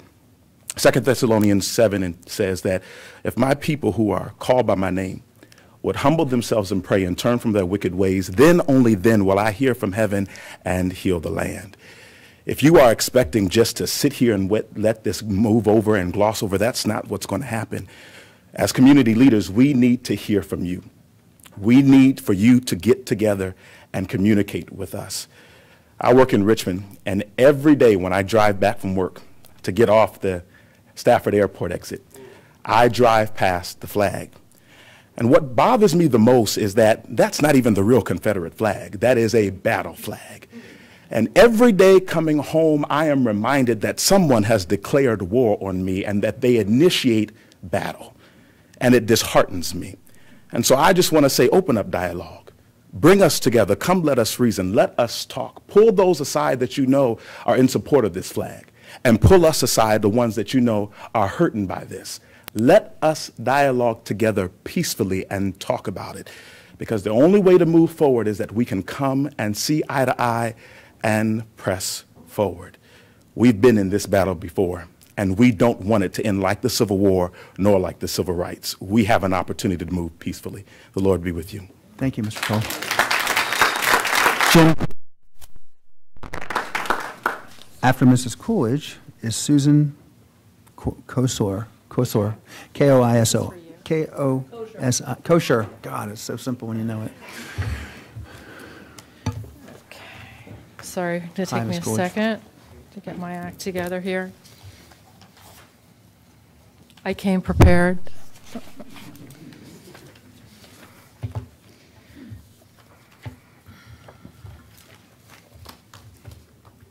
My name is Jen Coolidge. I live at 19 Tamer Drive in Stafford, Virginia, 22554. And I want to reiterate exactly what's been said, that we really do need action here. But I'm going to start with a statement that was posted on the Stafford County site, because it seems that it was altered when you're reading. In light of recent events, Stafford County would like to express our commitment to providing a welcoming, inclusive, and safe community for all residents and visitors. We value an environment of unity, trust, and understanding. We honor our history and respect and protect the right to live free from discrimination. Stafford welcomes all. With that being said, it's hard to find the words "we honor our history" are completely voided out what the other message that you all were trying to send. I also understand that the flag is legal, it's on private land. We need to really examine how that flag got there, why the county hasn't moved to address ordinances that would limit flag height after the ruckus that was caused in 2014 when it was raised. I find nothing welcoming or inviting or safety about that flag. It sends a clear message that Stafford has a message for anyone who's not white coming into the county that you're not welcome, and that we're still fighting the war. And in short, it's nothing short of Trumpian, especially in light of what has happened today, which is completely unacceptable. So my question to the county is, what is your plan? Because all of you are put in a position to lead in this county, and you have a duty to lead. And not just the white people, and not just the Hispanics, and not just the Asians. Everyone deserves equal treatment under the law, and that flag does not represent that. Are you thinking that we're going to go away? Because we're not going away. We're going to be here at every meeting, and we're going to be speaking about this until you come up with something better than what it is that was put out. I want to show you, and you can find this on their site, they're not stopping in Virginia. They're continuing with every state in this country. And lastly, you know the old saying, a picture's worth 1,000 words. You see an American flag here? I don't see an American flag. What I see is a Nazi flag flying with a Confederate flag. How about here? Zeke Heil, got that? How about this guy? Anything here? Judy Smith seems to like to take pictures too. This was on the Flaggers site. Not an American flag present. But I think that this is what they're screaming about, heritage. There's nothing heritage about the Confederate flag. My great-great-grandfather owned a plantation in Tennessee. I can tell you, as someone with Confederate roots, I'm appalled, horrified, and saddened that we're back here. And it's up to you all Thank you very much. to do something. Thank you. Thank you. Mrs. Kosher, and after Ms. Kosher, it's Patty Joshi.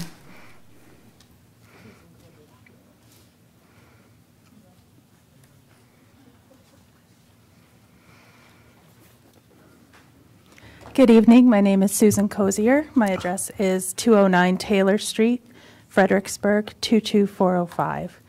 And I was here 2 weeks ago to speak to you all about the issue of the Confederate flag. I'm back this evening. We've done a lot of work in the meantime, and you're going to hear from people who have prepared a lot to say. I really have not got anything additional to say from what I said the last time, but I am here to deliver this to you, Mr. Thomas, and I hope that you will all of you take action, not just listen, but take action. I'd rather not be here in 2 weeks, and I'd rather not be here for the next several months until something happens. Thank you. Thank you. Patty Joshi.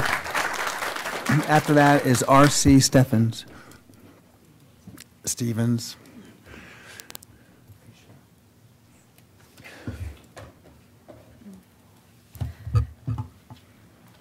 Good evening again. Good evening again. 17 Ludwell Lane, 22554.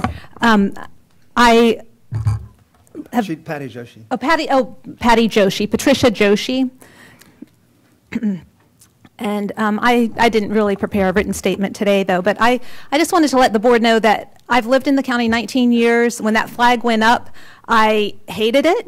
I hated my children driving by it. I hated it every time I saw it, and I still see it. And I feel embarrassed, and I'm so disappointed with myself that I didn't come here sooner to speak up against it. I know other people who are in this room did come here and spoke up against it, and I didn't realize that, and I wish I was here at that time. But I'm here now.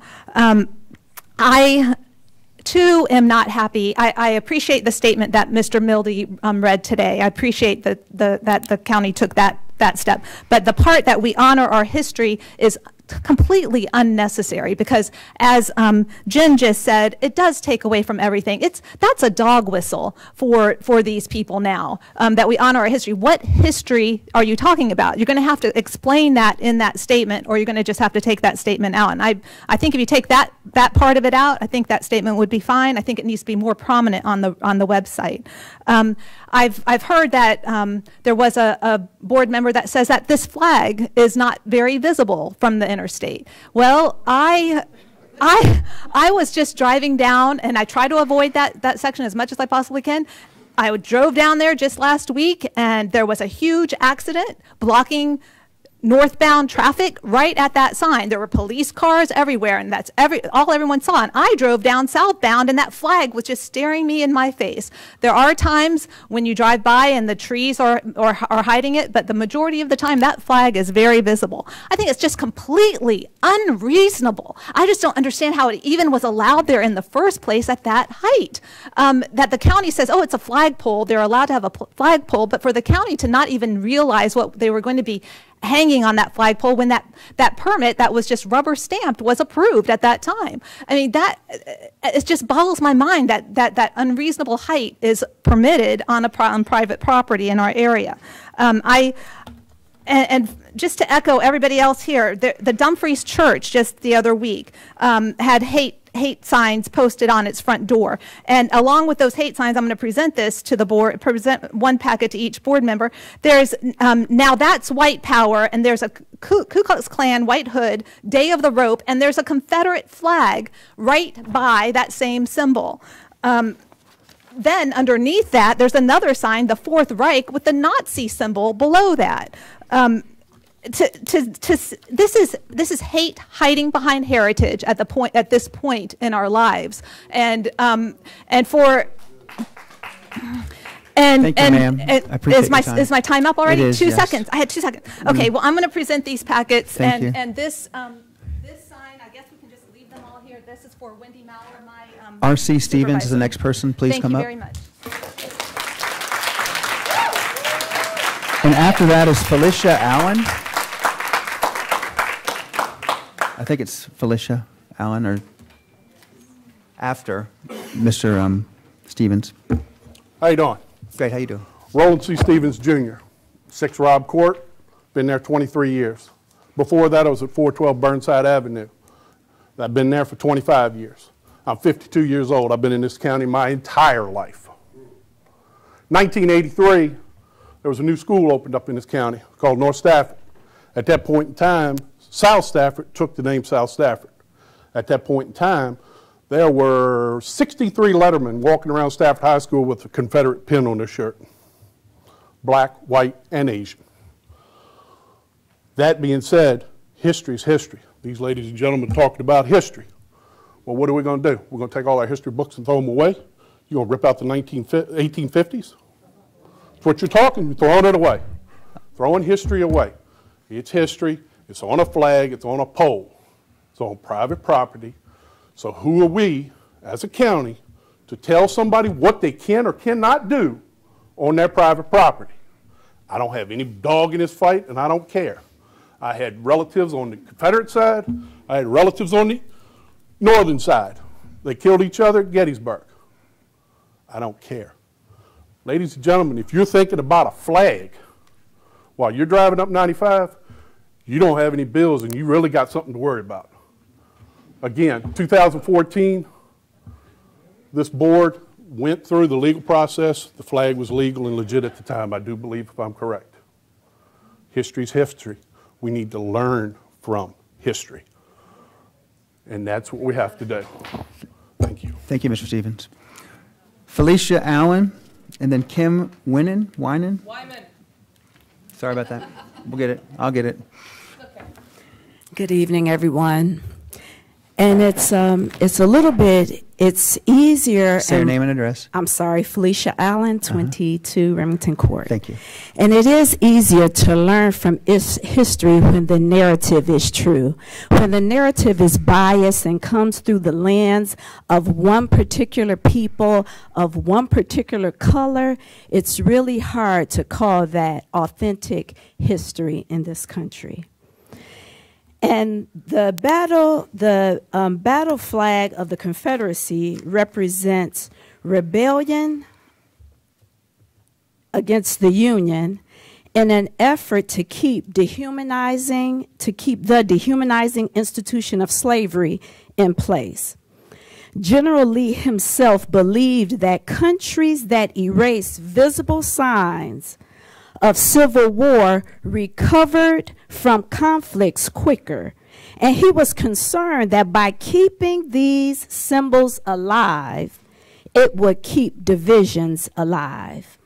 In 1866, General Lee himself wrote, "I think it wiser not to keep open the sores of war." The Confederate flag keeps sores open. It represents division and strife. It has been coupled with hoods of the Ku Klux Klan and lynching ropes that hung from poplar trees as the flag waved, promoting domestic terror. For many, the flag symbolized terror, marginalization, oppression, segregation, and discrimination. This flag waved while many of my relatives, men, women, and children were burned alive, raped, mutilated, and many times the flag waved on Sunday morning during and after community lynchings of men, women, boys, and girls who looked just like me. The flag off 95 does not reflect Stafford County.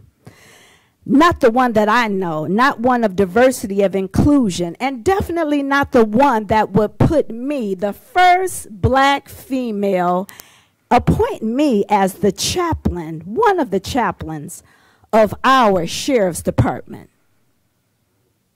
The flag of Virginia was adopted in 1861, and it depicts the goddess Virtue. And virtue has defeated a tyrant. And if you look at the flag, Virtue is standing with her foot on the tyrant's chest.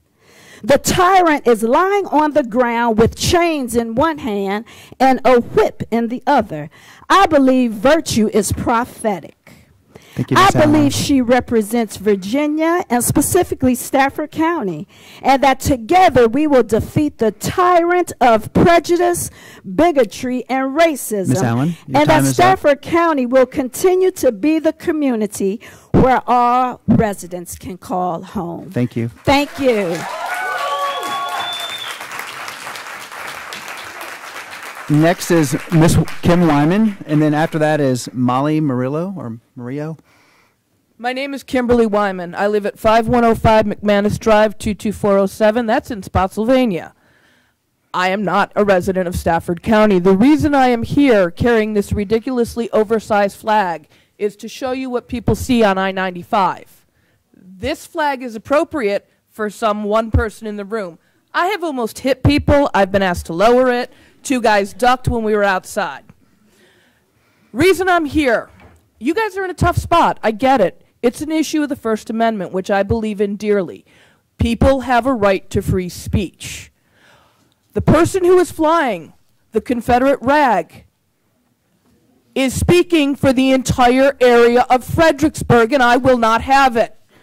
I want you to shout back at the top of your lungs that this flag does not represent who we are. For the traveler coming down I-95, they don't know it's on private property and they don't care. They see that flag and they drive on down the road because up north, where I grew up, that flag is a symbol of hatred. You're told not to trick or treat. They're flying that flag because there are racists in there. Don't take your black friends there because they're going to get hurt. That's what we see in that flag up north. Maybe down here you don't see it because you grew up with it. It's a symbol of hate. You all know that. It's an issue of free speech, and you all know that. Lower the flag to a reasonable height. Put a sign up that says, here in Virginia, we love the First Amendment, and this flag does not speak for Virginia. No one knows it's on private property. I didn't. And you know people are going to keep on driving by it. So stand up, do your jobs, and show the state of Virginia that that one man does not speak for all of us. Thank you. Thank you. Molly and then Alan Goad. After Mrs. Murillo or Murillo is Alan Goad. Hi, my name is Molly Murillo. I live on 22 Enchanted Oak Drive in Stafford, and I'm 12 years old, and I go to Dixon Smith Middle School. I would like you to find a way to lower the gigantic Confederate flag on I-95, which is a symbol of white Southern heritage. White Southern heritage equals slavery, Jim Crow, racism, segregation, and a whole world of hurt. Thank you. Thank you. Is there an come on down. After you is Jennifer Carol Foy.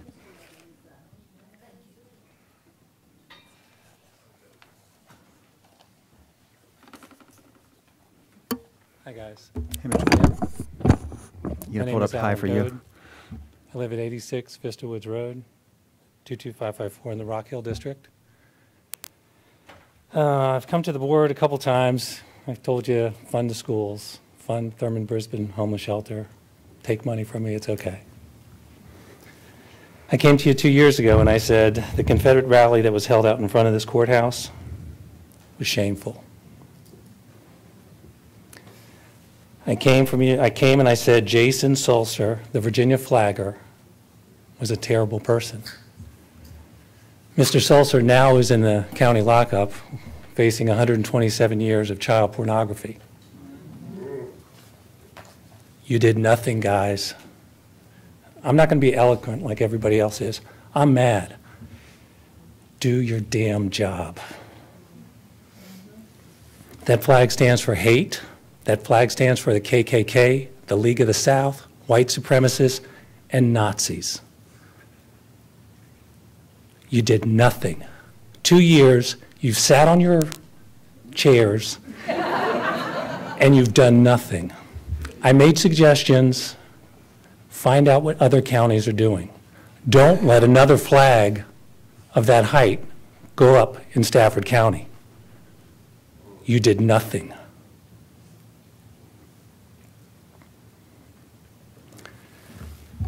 I think we should mention some of the people that are involved with that flag. Horton Vineyards, Tredegar Drone Works, Judy Smith Photography, Dixie Outfitters. The Virginia flaggers make a business of hate. You've done nothing in 2 years. Now it's blown up. The Virginia flaggers were predominantly involved in the Charlottesville riot. It started here. Do you feel it in your heart? You've done nothing. In 2 years. I don't have another minute for you. Good. Next is Jennifer Carroll Ford, and then Judy Love.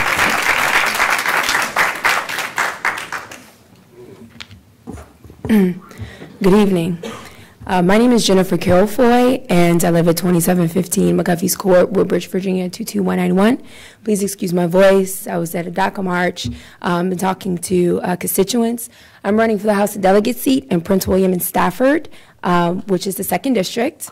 And I'm here because I said that we must send a message. The message must be to white supremacists, KKK, neo-Nazis, and others that hide behind heritage, that we must send the message that hate speech, bigotry, and racism will not be tolerated, not in Prince William County, not in Stafford, not in the 2nd District, not in Virginia, period. And if not, we condone the racism and the prejudice and the bigotry through our silence. We cannot say that we are open for business. However, we have symbols of slavery that's flying over I-95. We have people coming through our community thinking that this is acceptable and this is what Virginia stands for. This symbolism is everywhere. It's omnipresent. And we saw it in Charlottesville, and we know the results of that. We don't want to have that here in the 2nd District in Stafford. So we can't say that we're open for business, but we're also accepting of bigots.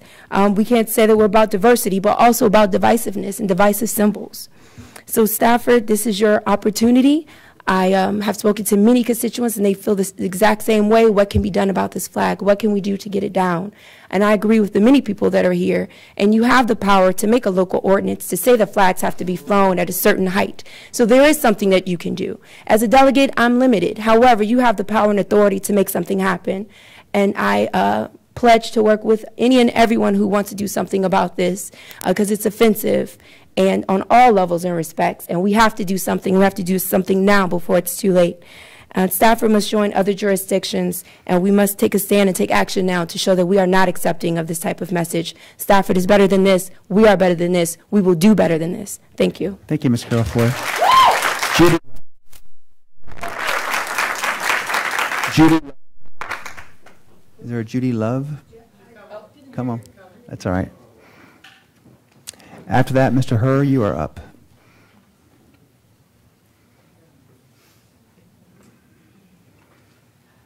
My name is Judy Love, 7 Mundy Lane, Fredericksburg, 22405. A year ago today, my son flew to the state of Washington and drove me here, and I arrived, and I've been a citizen since the 10th of September. It's been a major culture shock. I was living in Olympia, Washington. There aren't Confederate flags all over the place there. I'm getting a history lesson. I have a master's degree in social work. I'm getting a history lesson and a civics lesson like I've never experienced before in my life.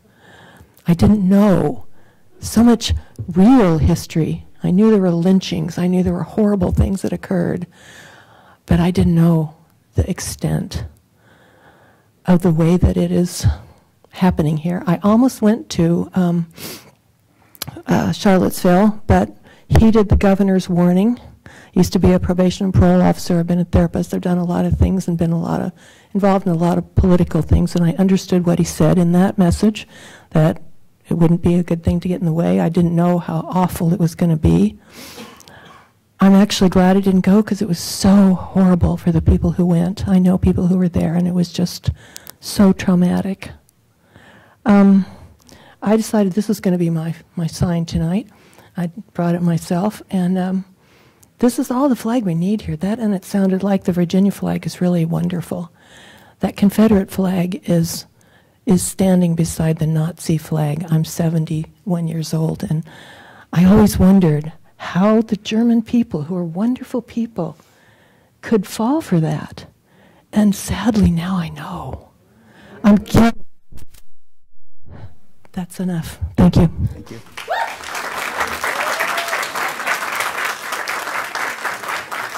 Hi, Mr. Herr. Good evening. My name's Eric Kerr. I live at 63 River Ridge Lane, and I'm on the executive board of the Stafford branch NAACP. I'm here to speak tonight because of the flag. It went up about 3 years ago, I think about August of 14, something like that. It caused a little bit of a stir, and then it kind of settled down. And then in about September of 15, it caused another stir, and it kind of settled down. But you, board members, a few of you got together with one of our members, Doug Taylor, to explore the possibility of standing up a multicultural commission, a sanctioned multicultural commission, not an independent nonprofit, but just like Parks and Recs and just like some of the other commissions the county sponsors and charters, to look at this. Now, that moved all the way to getting bylaws written, membership, budget, and about a year ago, it died. And I don't know why it died. And it really doesn't matter why it died. But I think everybody on the dais tonight is wishing they'd have stayed in business and we'd have had a solution in place tonight instead of where we are tonight. So I call on the board at the next meeting to charter and sanction that body. I agree with Reverend Cole that the dialogue must be open. It must be open in cold blood, not in hot blood, to figure out how to solve this issue and any other issues that come forward in this regard. And there will be others. I'm disappointed that it didn't happen in the past, but I know how politics works. When the demand signal falls, there's other things. There's taxes that have to be raised, and there's other problems that you guys have to deal with. But this one needs to be solved, and it needs to be solved at your next meeting. I call on you to solve it, and I ask the gentleman who's setting up the rally at the flag to remember Charlottesville and give the board a little time, because lightning rods are wonderful things if they're protecting your house. But that flagpole is a lightning rod, and I don't want anything like what happened in Charlottesville happening in Stafford. So I call for a little bit of patience on the part of the people that want to demonstrate and set up conditions for violence. And I understand the right of free association, but I ask the people who want to freely associate to understand the right of freedom of expression that it's generating that, and take it offline, talk one-on-one, look each other in the eye, understand, build trust, and replace fear, and move together in Stafford County, because it's a great place to live, and I don't want to see us on the news. I don't want Stafford to be the next Charlottesville. Thank you.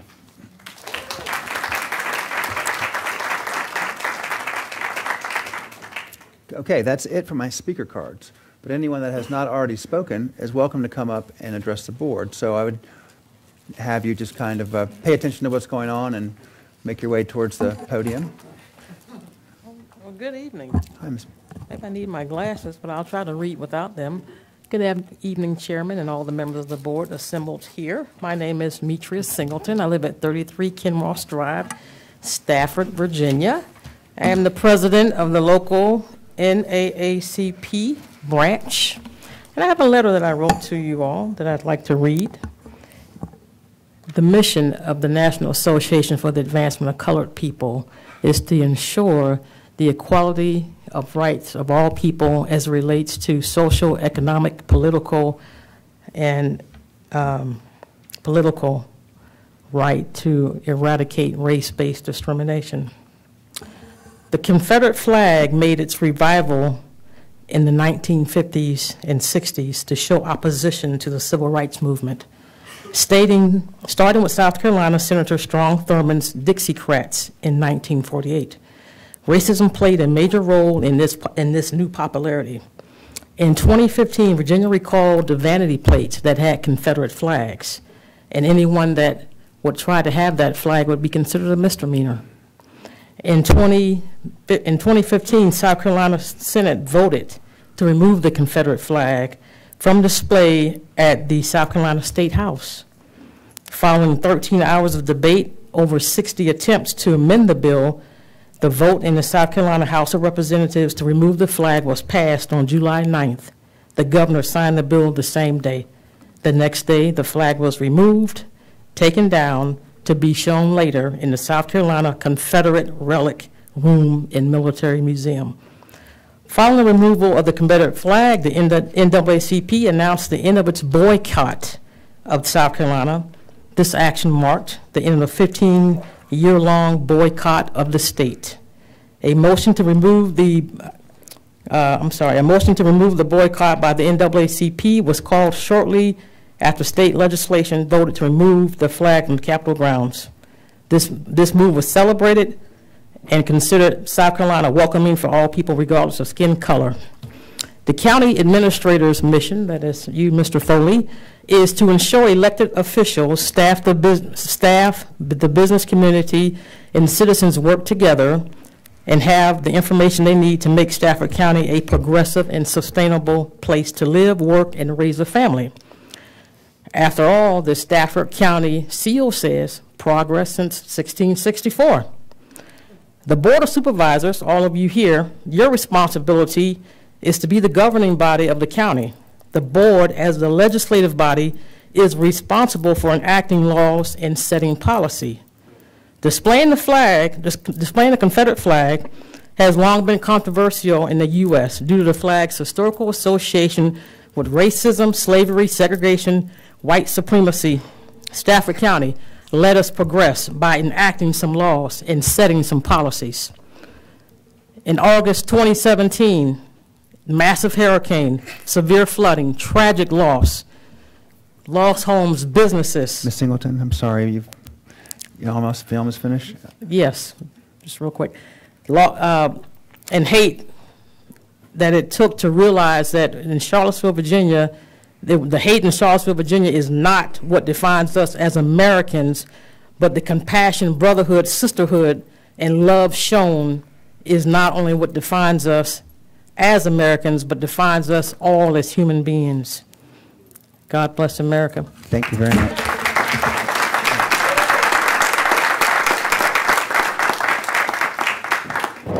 Come on, that couldn't be the last one that wants to speak.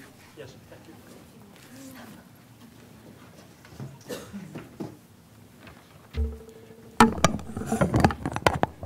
you. Good evening. Yes, my name is Gregory Bundrick, and I live at 407 Forbes Street. I spoke earlier about an infectious pool that has existed for 4 years in Falmouth. I am speaking now about a symbol of hate that exists in Falmouth and has existed over a number of years. This community is in pain now. You are hearing pain. We are looking to the board for leadership and for healing. We have healers in the room that can work with the board. We ask the board to do the right thing. The old politics of the past have to end. We are seeking accountability now also. We are asking, how did this happen? Who signed on the line? What was the process involved? What can we do to prevent things like this from happening again? We have to be thoughtful and deliberate, but we also have to consider how we got here and who brought us to this point in time. So we look to the board for healing and to work with the community. Thank you. Thank you, sir.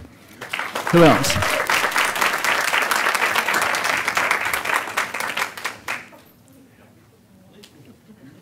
Hi, Ms. Miller. There's another slide. That's going to be for me, isn't it? That's for you, yes. It's good to see you. Good to see you. My name is I reside at 109 Dishpan Lane, Stafford, Virginia, and yes, Paul, you are my supervisor. Good evening. Good evening, Board of Supervisors. I originally was not going to speak. I came here out in support, but I did want to just share quickly. I'm looking at my time here. And my message is you never know what sort of impact your words or message may have on another person. You may inspire them or move them to action. You just never know. When people leave your presence, you just don't know what they're going to take away. And while I recognize and support freedom of speech, the speech or the message that's flying high over Stafford County, over I-95, in the form of a Confederate battle flag, you have to ask, what is the message? And this thing is flying in the heart of Stafford, without reference of who owns the flag or why it's flying high in Stafford. You need to ask the question, what is the message? Is the message, do not stop here? Is the message, keep going? Is the message intolerance?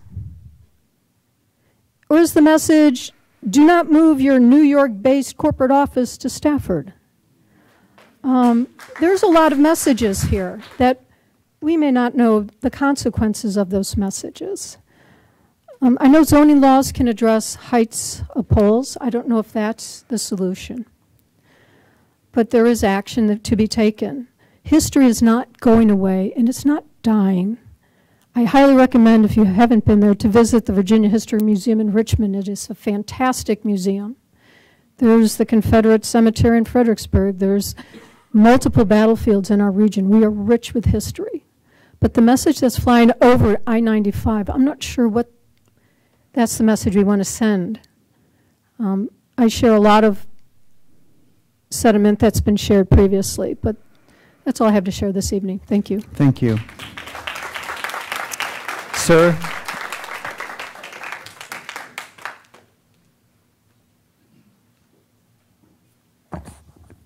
Good evening. John DeLeo, 212 Stern Cove, Quiet Harbor, Mr. Cavalier's district.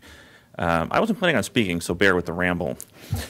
I want to build on something this gentleman mentioned. He didn't want to see Stafford County in the news. I couldn't help but notice a gentleman walking around with some fancy camera equipment before.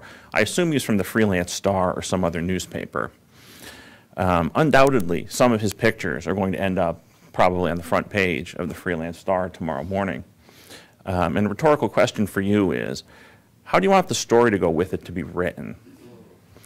Do you want the story with that picture to read that the Stafford County Board of Supervisors, Snelling, Sellers, Maurer, Mildy, Baumke, Thomas, and Cavalier, when faced with a decision about a symbol of oppression and hatred, collectively shrugged their shoulders and said, nothing we can do, private property? Or do you want to do the story to be written that you did something hard? You came up with a creative solution and did something creative to figure out a way to counter this message of bigotry and oppression. Do you want that message? Or do you want people to say, nothing we can do? Because people are not going to remember you as supervisors or judge you as community members by zoning ordinances or by easement assessments. People are going to look at you as citizens and judge your character based on your response to issues like this one. No one's going to remember zoning changes. They're going to remember where you stand on this issue in your character. Do something. Thank you, sir. Come on down.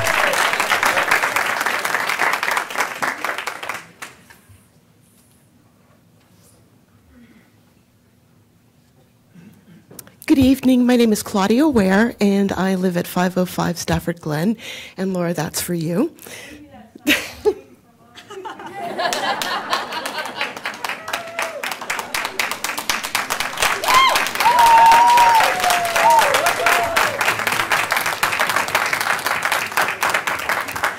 And I'll be brief, but my grandmother was born in Falmouth, and my great-great-grandmother, and my great-great-great, and 4 greats, my grandfather, escaped to freedom by leaving with the Union soldiers. Sorry. And he escaped from his father, who owned him. And that father was a Confederate officer. So I have more Confederate ancestors than I do Union. So can you imagine how I feel about that flag? Which isn't really the Confederate flag. It's just one battle flag that was chosen simply to intimidate people during the civil rights movement. One other thing. When Charlottesville happened, I happened to be in Ghana, and it was the day after we went to Elmina Castle, which you may know has the door of no return. So the group I was with, it was a very emotional day. And the people we were visiting were saying, all those years ago, they forced you out that door, and they're still doing that to you over there? So that's all I want to leave you with. Thank you. Thank you, Mrs. Ware.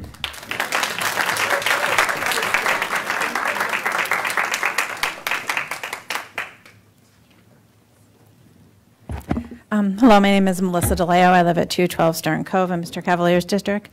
My family and I moved here 14 years ago. We're from Pennsylvania. And I still remember my first trip to the Spotsylvania Mall. And we walked through the mall, and there were all these tables with Confederate paraphernalia for sale. And I turned to my husband and I said, "Where did you move us to?" I was stunned. I grew up in a small town in Pennsylvania. It was all white. I didn't even realize it was all white till I was much older. I moved here, and I don't know, seeing that Confederate flag flying, I just couldn't believe it. When it went up on the highway, I had no idea why it went up. And a couple months ago, I read an article in the newspaper which explained why that flag was flying.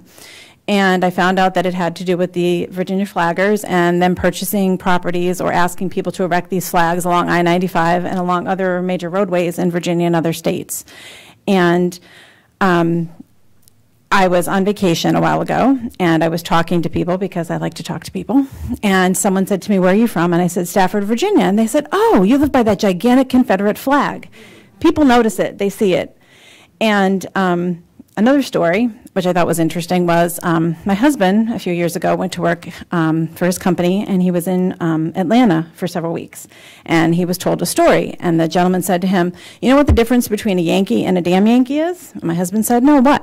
And he said, "A Yankee goes home." I've been in Virginia 14 years, and that flag offends me. It offends me because I'm a Yankee, and I should go home. It's meant to intimidate me, but I can't even imagine being black and seeing that flag flying. I can't imagine what that must do to you and how it must make you feel. My brother recently, a few years ago, married a woman, and she's black, and I can't imagine what she must think when she comes to visit me, and she sees that flag flying, and I'm embarrassed, and I'm embarrassed that I live in a county that has that flag flying off the highway. The problem is that people don't know that that's not something on county land. They don't know that it's on private property. And I just think that as a board and as a county, we should take a stance and say that's not what's welcome here. I don't understand why you can't pass an ordinance that says on private property, you know, your flag stays at 30 feet or something like that. They have the right to fly it. They do. They have a right to be hateful. But at the same time, I have a right to feel safe. I think my family should feel safe. I think my neighbors should feel safe and not intimidated. And they shouldn't have to see that every time they drive on the highway. Thank you. Thanks, Mr. Leo.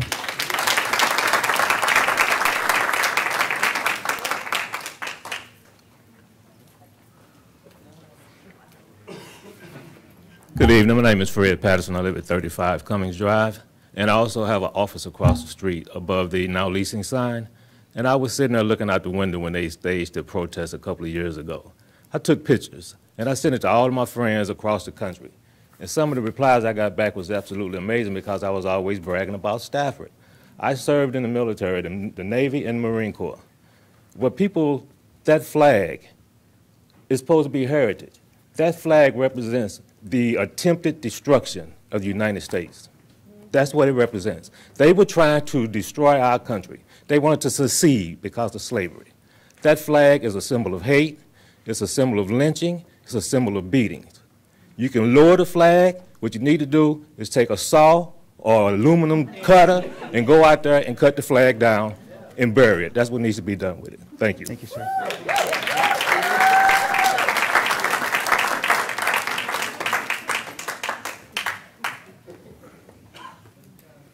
Hello, my name is Josephine Haggerty Camel. I have lived in this county. I was born in the old Stafford Hospital downtown, and I wasn't planning on speaking here either. My family grew up on Morton Road, and actually Sheriff Decatur has been a lifelong neighbor of my family. And I think that the people of this county have made it very clear to you how they feel. You've heard a lot of people speak. You've had one person talk about defending history, but I think you have heard from the majority of your constituents about how they feel about this. We call on you to take action, and we want to remind you that if you aren't going to take action, then we will fill these seats with people who will take action for us. Thank you. Thank you.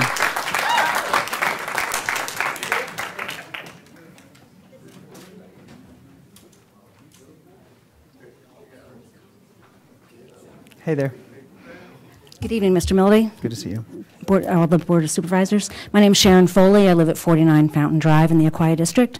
I also wasn't planning on talking when I came tonight, but I've been asked my views about the flag and about just in general symbols. In fact, somebody today asked me, what do I think about the Jefferson Davis Highway, that being the title of the major route that my house is right off of.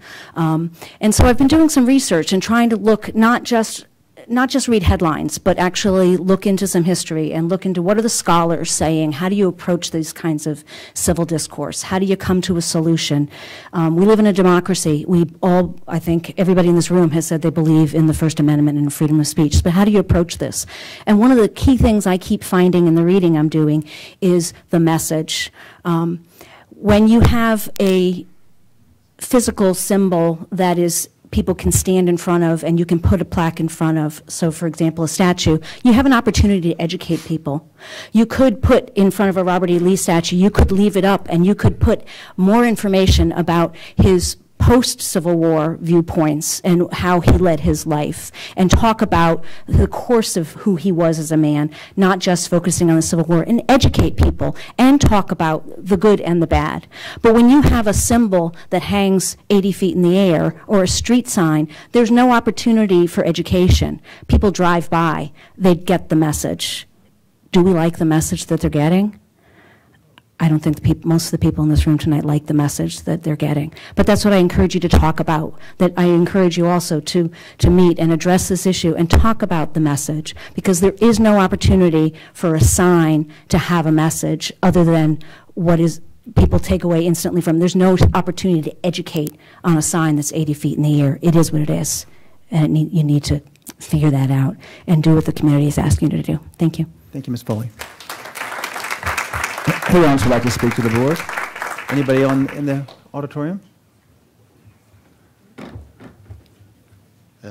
Wasn't planning on this. My name's John House. I live at 27 Thornberry Lane.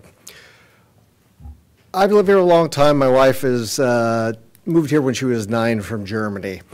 I kind of asked her, and we've both been here in Virginia a long time. I asked her, well, what do you think about this whole, the Charlottesville and the taking down of all, the Confederate statues? And she says, honest to goodness, I never even understood it. Where else in the entire world are you allowed to put up statues to rebels, traitors, and people who are fighting against the government when you lost? I mean, we're Americans. We won the Revolutionary War. That's why we're not traitors. Okay.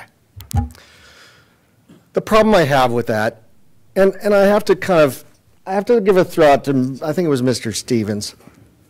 We all live in a culture that says, hey, I have the right to do these things. You can't tell me what's right and what's wrong on my personal life or in my, on my property. And, we have this government in order to basically come up with the norms for all of us, okay? Yeah, I think that guy whoever they are, has the right to put that flag there. They did it legally.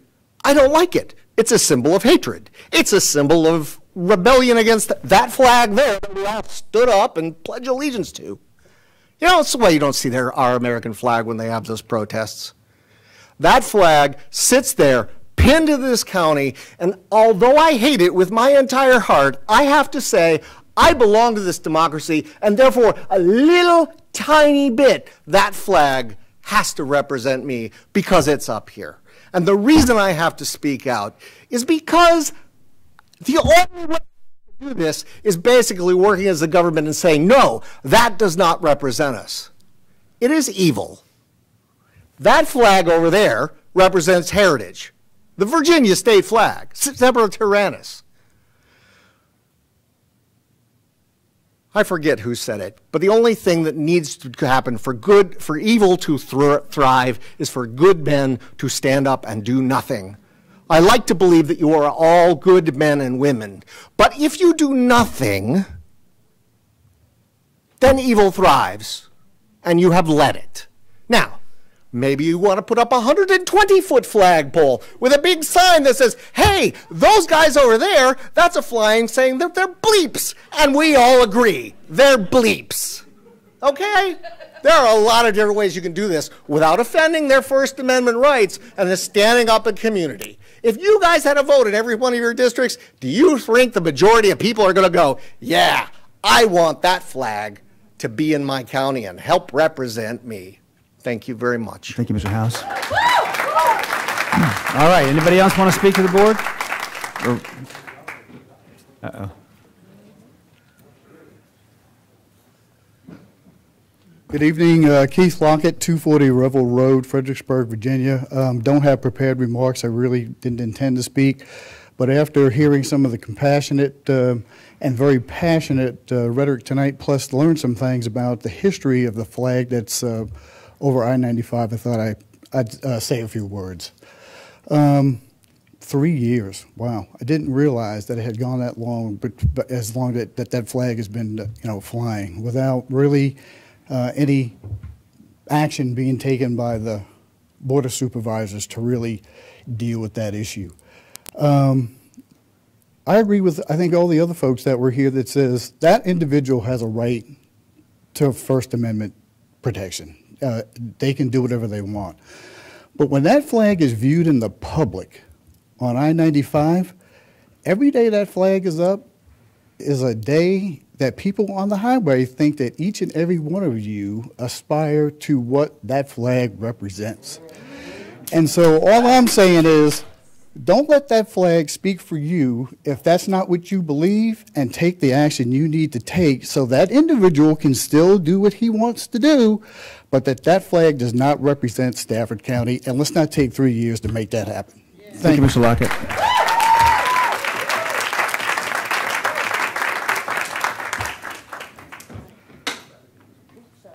Hi, Paul. Hi there. Maya Guy, 318 Destroyer Cove. I really wasn't going to talk about the flag. I said it last time I was here. Oh, I do need to thank you guys again for all you do. I know you don't hear it enough. I know you hear tons of complaints. I don't particularly agree with a lot of the things you all do, but I do appreciate what you guys try to do. I know it comes from the good of your heart.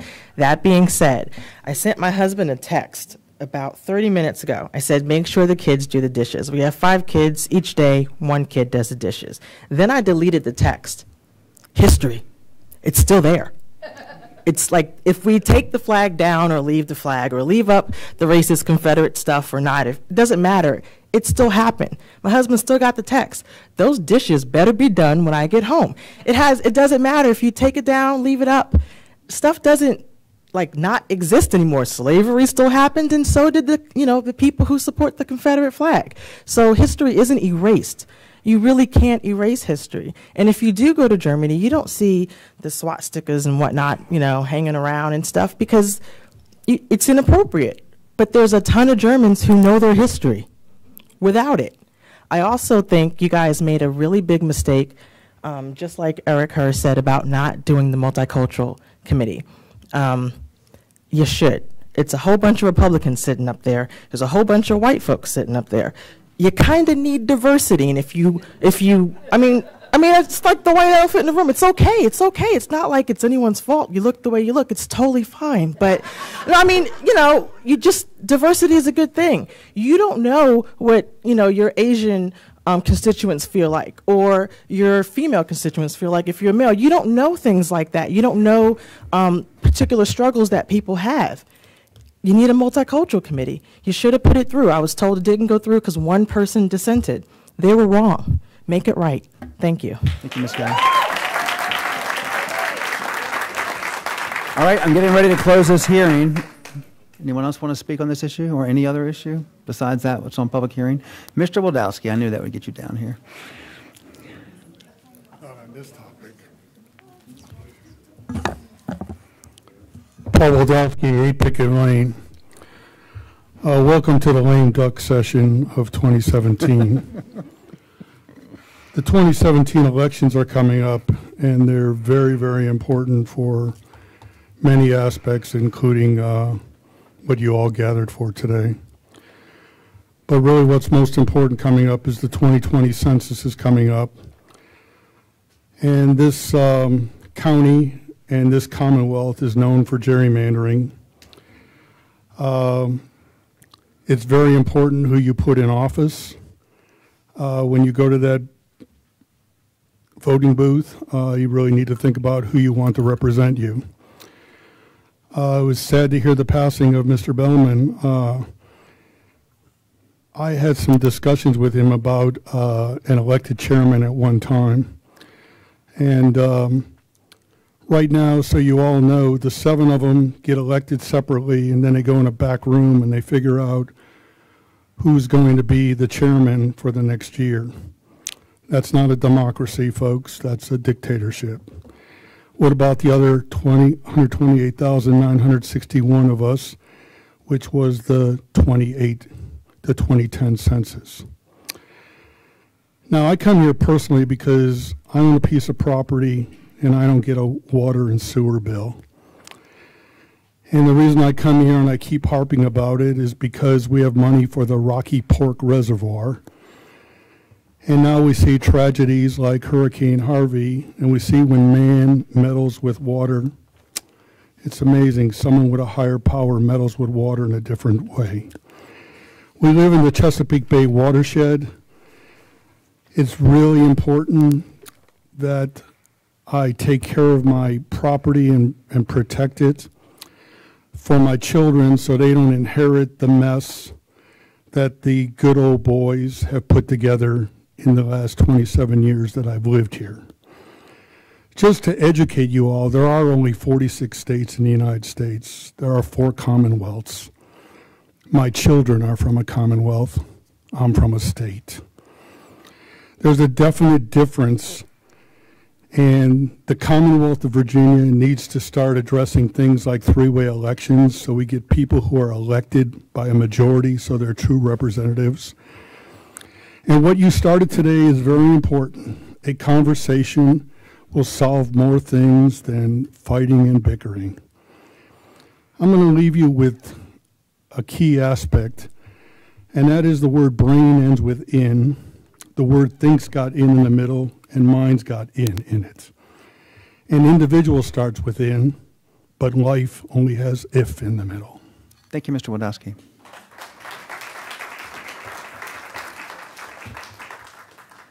Hi. Hi, everybody. My name is Jolanda Roussel, and I'm a resident of the Harbor District, the Aquia Harbor, and my address is 1011 Harbor Drive. I did not come here tonight with the intent of speaking, but I have been encouraged.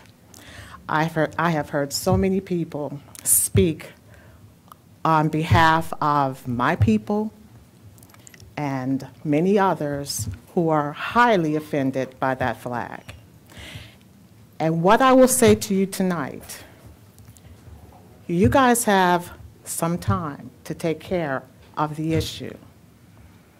I would suggest that you have it done before November 7th. Because if you don't, it will be taken care of after November 7th. That's all I have to say. Thanks, Ms. Purcell.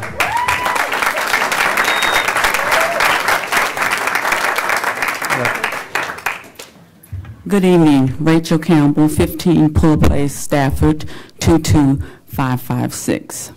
I didn't come to speak tonight, but when I look out here, I have to. When I look up here and I don't see anyone of color, I am disturbed.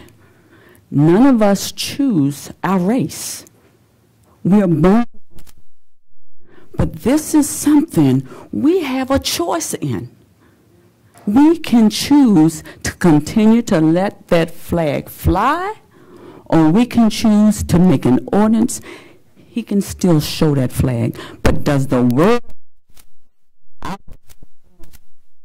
when My girlfriend came from Maryland and said, Rachel, you live in a very Confederate state. Look at that big flag. How can we miss that? You live somewhere where all that hate is? And I said, shamefully enough, I was born. What happens to each one of you if your child or grandchild came to you and said, I've been bullied? What do? You're just like a bear. You go. So to defend our way. We didn't choose to, but we are. We are. But we can do something about that flag, and we can do to have his right, and we can continue to have ours. Thank you. Thank you, ma'am. Ms. Campbell. All right. Who else wants to speak to us before we go to public hearings? Come on.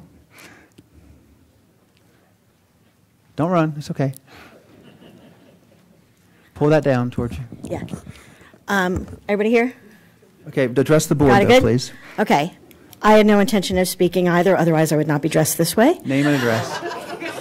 You look I great. do better than that.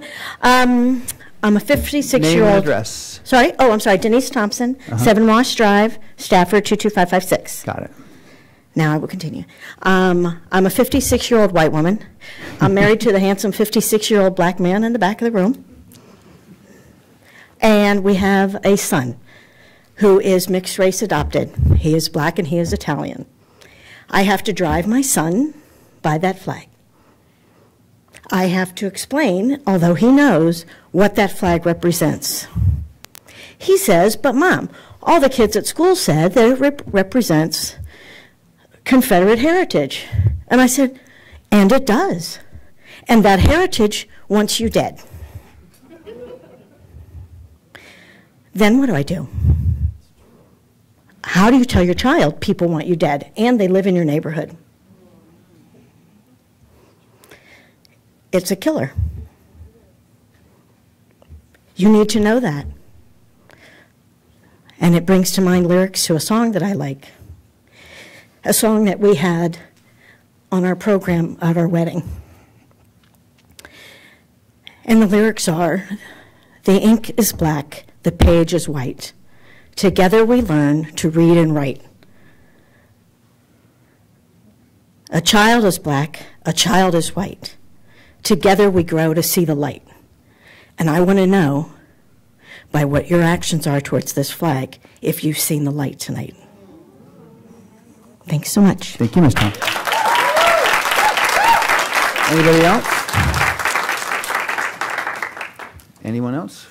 All right, I'm going to close the public comment section and go to public hearings. I appreciate everyone's politeness and getting us through this in a nice way and taking the time to come out. There you go. All right, number 21 is Treasurer, consider amendments to county code regarding dog licenses fees. Senator King. Wait a minute. Laura, you don't have to rush. We can wait a second if you want. Just roll right in. Say what? You may take your time or go right into it.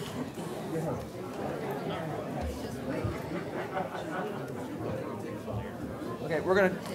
Oh, I have a break? 5, yeah, we're taking 5. So we'll see you back here at 8:27. Thought you would. Well, I wouldn't. Just when I thought. Okay.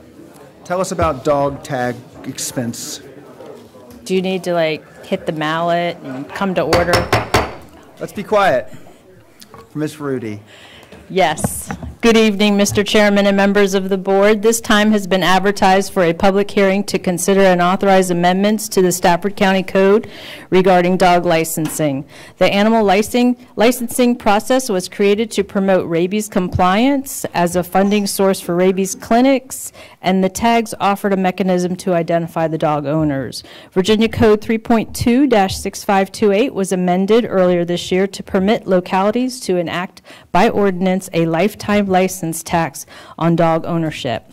This was a result of a dog licensing study authorized by the General Assembly in 2016. The groups involved in this working study were Animal Control, the Health Department, law enforcement, and treasurers, of course, since tags are usually sold in the local treasurer's office. Stafford County Code Section 5-43 tax imposed sets an annual dog license tax of $10. Changes to the state code present the county with the option to enact the lifetime dog tag. The board's Community and Economic Development Committee voted to recommend and authorize a public hearing to consider amending Stafford County Code Section 5-43 to remove the annual $10 dog license and replace it with a lifetime $10 dog license tax. The implementation of a $10 lifetime dog license tax would reduce the tax burden for dog owners over the course of their dog's lifespan, present a convenience for dog owners by eliminating renewal requirements, and reduce processing costs. The Treasurer recommends approval of proposed ordinance, as you have in front of you, O17-29, which amends County Code Section 5-43 tax imposed. There are additional proposed changes to multiple county codes in this section, which are included to implement and then clarify dog licensing, because kennel tags will stay the same. Are there any questions? Are there any questions?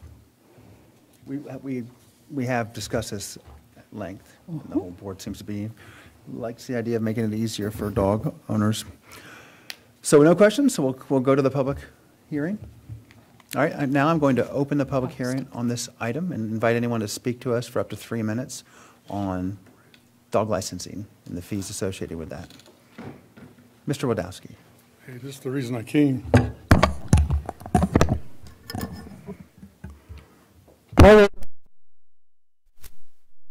First of all, dog spelled backwards is God. So that's a neat thing for you all to know. My number one Shih Tzu will be 11 years old on 9/8 at the end of this week. His name is Mate. It's spelled M8.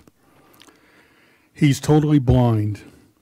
So a few years ago, I went to Pets Plus locally, and I got a rescue, and Dingus was brought home on Dingus Day. That's the day after Easter in Buffalo, New York.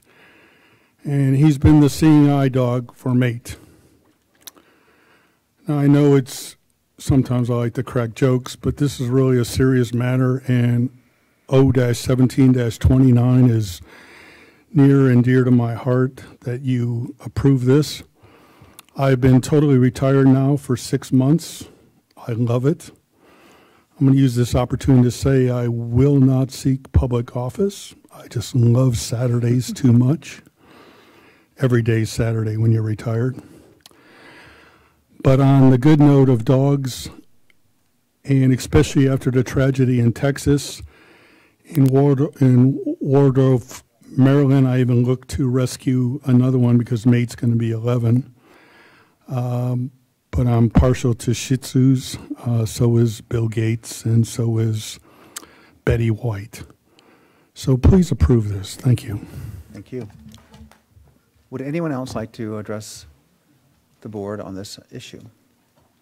All right, with that, I don't know that you need any rebuttal.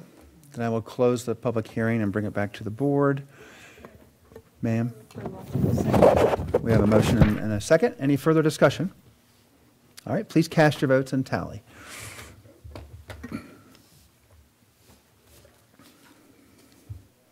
Well, I definitely like dogs, so let's try that again. Oh, for goodness sakes. I vote aye. Yes, that passes 7-0. And we are now at item number 22. A Public Works consider a temporary construction easement on county-owned property as a staging area for the Courthouse Road Improvement Project. Hey, Chris. Good evening, Mr. Chairman, members of the board. Christopher Rapp, Public Works Director. Tonight we have a public hearing to present a request to grant a temporary construction easement on county-owned property for a staging area for the Courthouse Road Improvement Project. Shirley Contracting Company is the general contractor for VDOT, Virginia Department of Transportation, on the Interstate I-95 Route 630 relocation and widening project.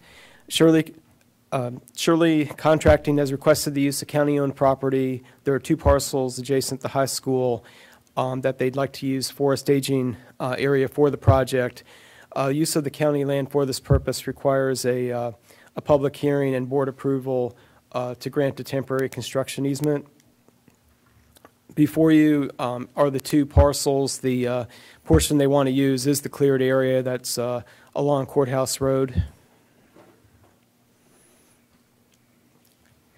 The temporary construction easement would grant Shirley Contracting permission to use the property as a staging area, maintain an office trailer, electric utilities, store materials on the property during construction of the project. The 2 parcels are conveniently located along the project in the area of construction. Using these parcels would reduce construction traffic if they had to use an off-site staging area. When we were contacted by Shirley Contracting, staff contacted various county departments, and at this time there is no immediate use for the property. If the board were to move forward, Shirley Contracting would be required to sign an agreement with the county that would contain a number of conditions. One of these conditions would stipulate the county may terminate this contract whenever the county shall determine that it's in their best interest. There's an additional list of conditions that Shirley Contracting would need to comply with. They include keeping the area organized and neat, mowing, no hazardous materials, no leaking fluids. They'd have to maintain liability insurance, install safety fencing, and return the site to its original condition. As I mentioned, a public hearing is required to grant a temporary construction easement on the county-owned property. This was advertised in the newspaper, and staff recommends approval of proposed resolution R17-227. Any questions for Chris? All right, thanks, Chris. We're going to go ahead and open the public hearing up on this. I see a couple people from the public. Anyone like to speak on this issue?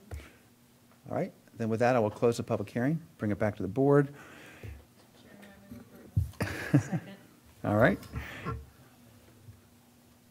It's in Gary's. It is. I was going to say that, but. All right. So we have a motion and a second. Any more discussion? Please cast your votes and tally.